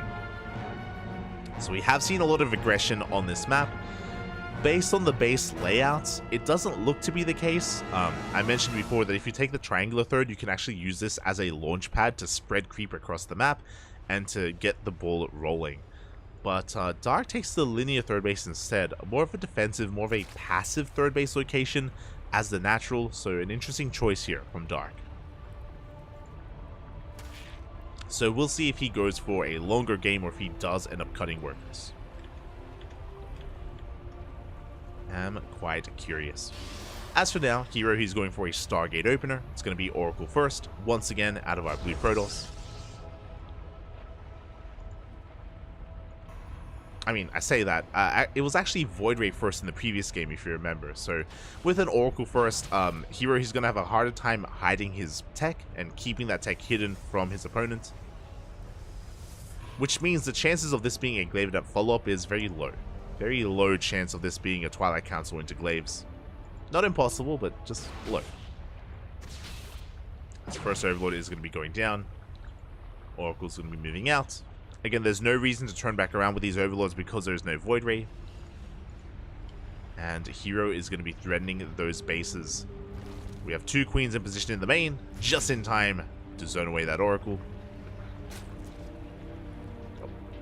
As Hero does not make his way in. Likewise, here at the natural base, we have a Spore and 2 Queens. Darky has all the tools he needs to defend. And there's that third base. There is that Twilight Council as a follow-up. But there's a Forge. So this shouldn't be Glaive Adepts. Now, I say shouldn't. Up until this point, I would be 100% certain that it would be Glaive Adepts. But after game 1, I'm not so sure. And oh my god, the Oracles, they get a couple of drones. A lot of lost mining time. 2 workers go down. The Oracles, they threaten the third base as well. They get another 2 workers. Oh my god. 1 HP. The Oracle gets knocked down to 1 HP, but does survive. The hero gets the hell out of there. And there it is. There's Blink. I was going to say that typically I would be certain, seeing this setup, I'd be 100% certain that it would be not glazed. But after game 1, you know, I have to question my life. I do have to question PvZ a little bit, just because of what Hero pulled off in game 1. But it is going to be standard. It is going to be Blink. So nothing fancy out of Hero this time. He is moving out with Adepts, but they are vanilla Adepts. They are significantly less threatening than their Glaive's counterpart. As Dark is going for that Roach Warren. Lara's on the way alongside an Evo Chamber. This time Dark is not skipping Roaches.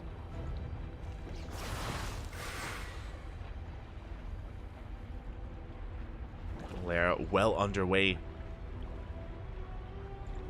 And we're going for a Roach heavy composition. +1 range already starting up. We're avoiding +1 melee.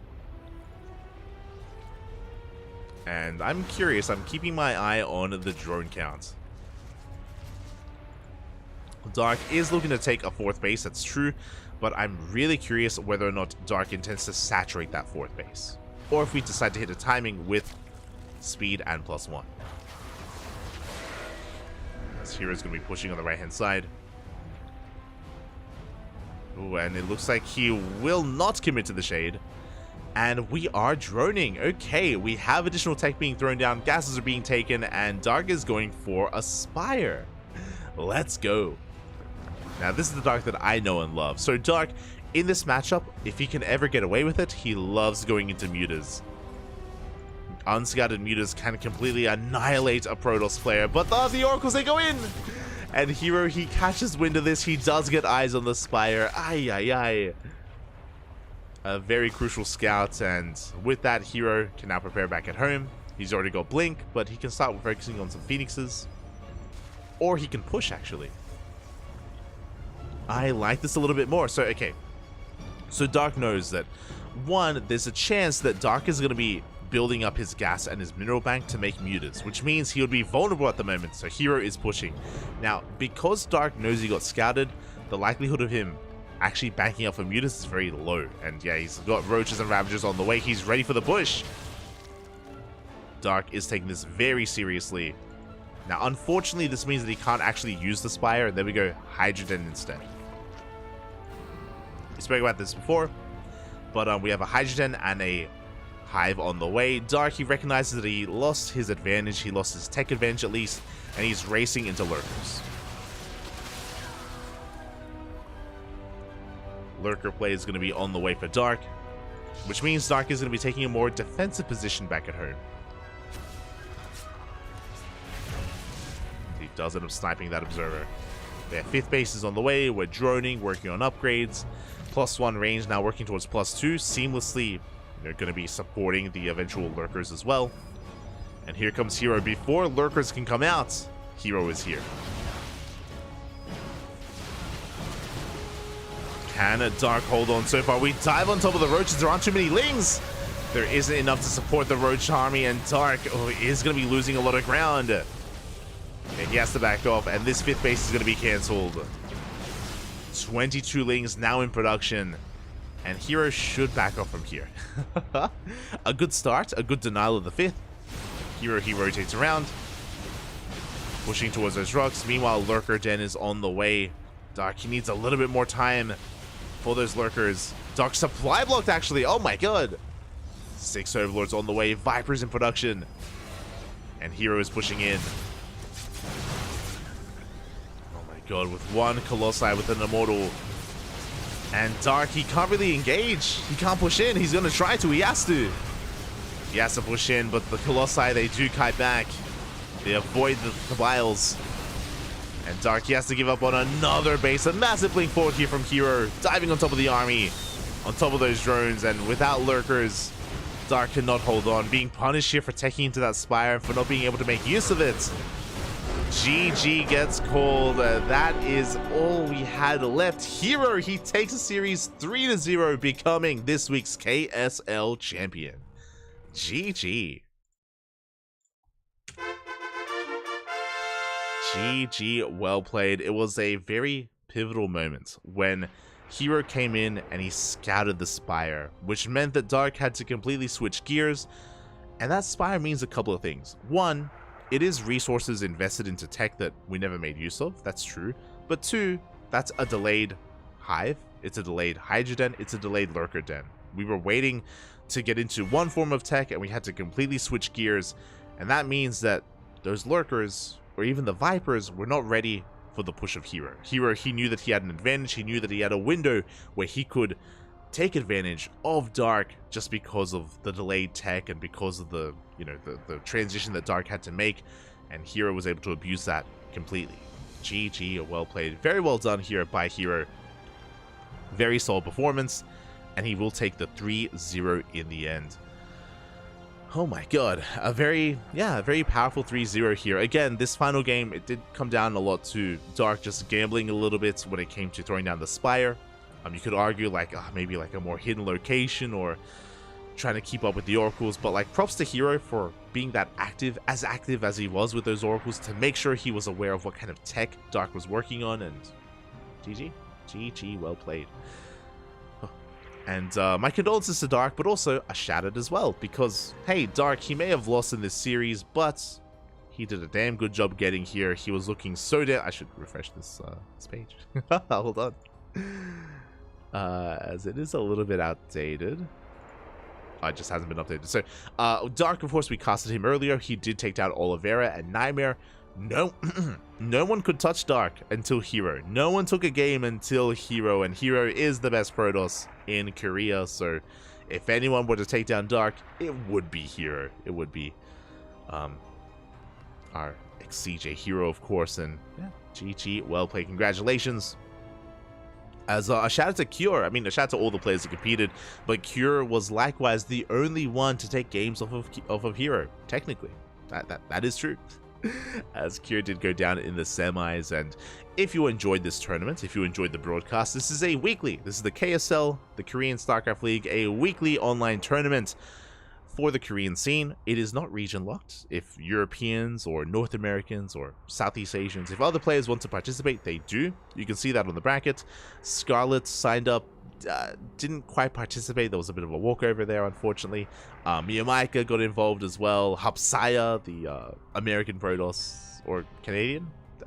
NA Protoss, nonetheless. Yeah, so a couple of other players got involved. This is a bad time for Europeans, so we very rarely get any Europeans here. There have been a couple of weeks where we get Wayne. I think we've seen Wayne. I think we've seen Dimaga. Every now and then we get a couple of Europeans involved, but it's very rare. Just because, one, the time slot, two, we forced the Korean server, so very rough ping for the European players, just because this is designed to support the Korean scene, so it is a little bit more brutal for them. So again, it's typically catered towards the Koreans, but every now and then we get a couple of other players getting involved. And if you want to support this tournament, !KSL. !KSL in the chat. It will give you a link to the Patreon of this event. So if you don't just want to support the tournament, but if you also want to gain some replay packs and gain some other benefits, then we got you covered, because replay packs are provided to the patrons of the KSL. So again, if you're interested, you can do so. Otherwise, Matcherino in the chat as well. If you want to monetarily specifically fund this weekly tournament, Matcherino is the place to be.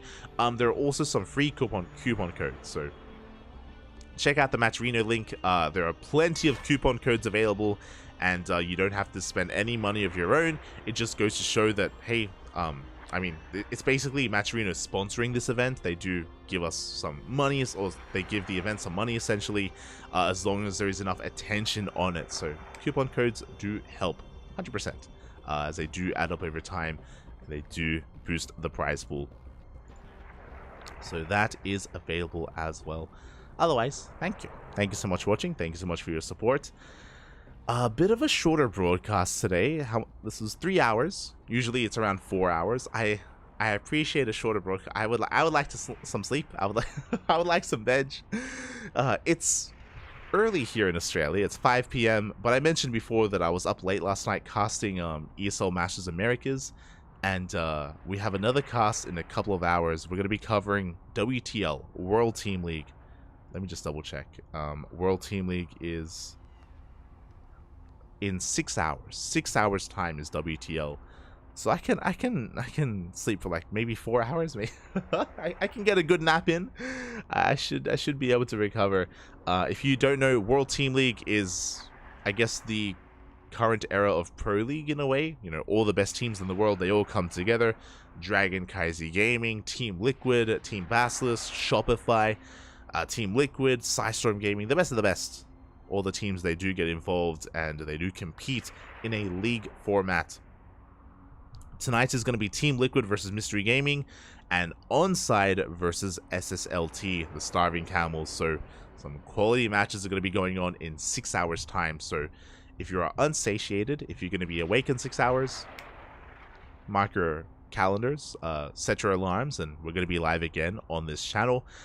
It is at a really rough time for the Americas region, so I understand if you're in the Americas, it's at a bad time slot, so you may want to get some rest, may want to get some veg. But yeah, StarCraft going on throughout the entire weekend.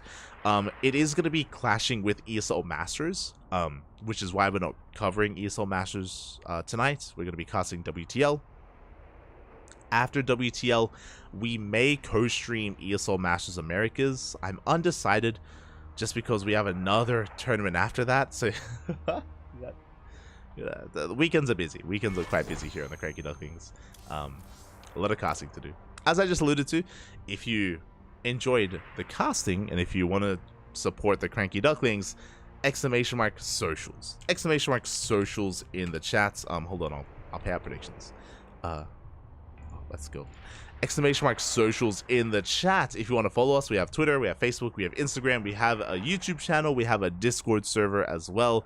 You can interact with us outside of just our streams if you wish, and you can follow us on all the social medias, all of our Twitch platforms as well. CranKy Ducklings everywhere. Hold on. CranKy Ducklings everywhere. So you can follow us, and you'll be notified when we go live, as we always tweet and post whenever we go live on our channel. Again, if you can't watch live and if you are interested in VODs, we do upload on a very regular basis over on our YouTube channel. So we got a lot of VODs on our YouTube, a lot of content. We cast every single day, sometimes like today, multiple times a day. We actually have 3 broadcasts today. Jeez. 3 casts. I think our max is 4. I think there has been a day where we casted 4 tournaments in one day. Yeah. Almost killed us. So again, if you enjoy the content, we're live constantly every single day, with plenty of StarCraft available. So yeah, we got you covered. If you're interested, you can follow myself, light_VIP. You can click on the title and you'll be sent to my personal channel. I do stream whenever I can, but I mentioned before that I don't get to ladder too often. I don't get to stream too often, just because we're always casting. I'm either casting, sleeping, or eating, like one of the 3. And if I'm ever not doing those things, then I'm live, which is like once every couple of days. It's on my personal channel, trying to ladder whenever I can. Otherwise, thank you so much for watching. Thank you so much for your support. Check out all the links that we mentioned earlier. You know, the Patreon for KSL, the YouTube channel, Twitter, all that good stuff. Thank you for watching, and we are going to be heading off for the time being. We'll see you guys in 6 hours. Thanks for watching, everyone. Stick around. We're going to be giving another StarCraft streamer a raid. Big shout out to Shuyi. Shuyi did raid us earlier, so much love to Shuyi. And yeah, we'll see you guys in a couple of hours. Until then, hasta luego. Bye.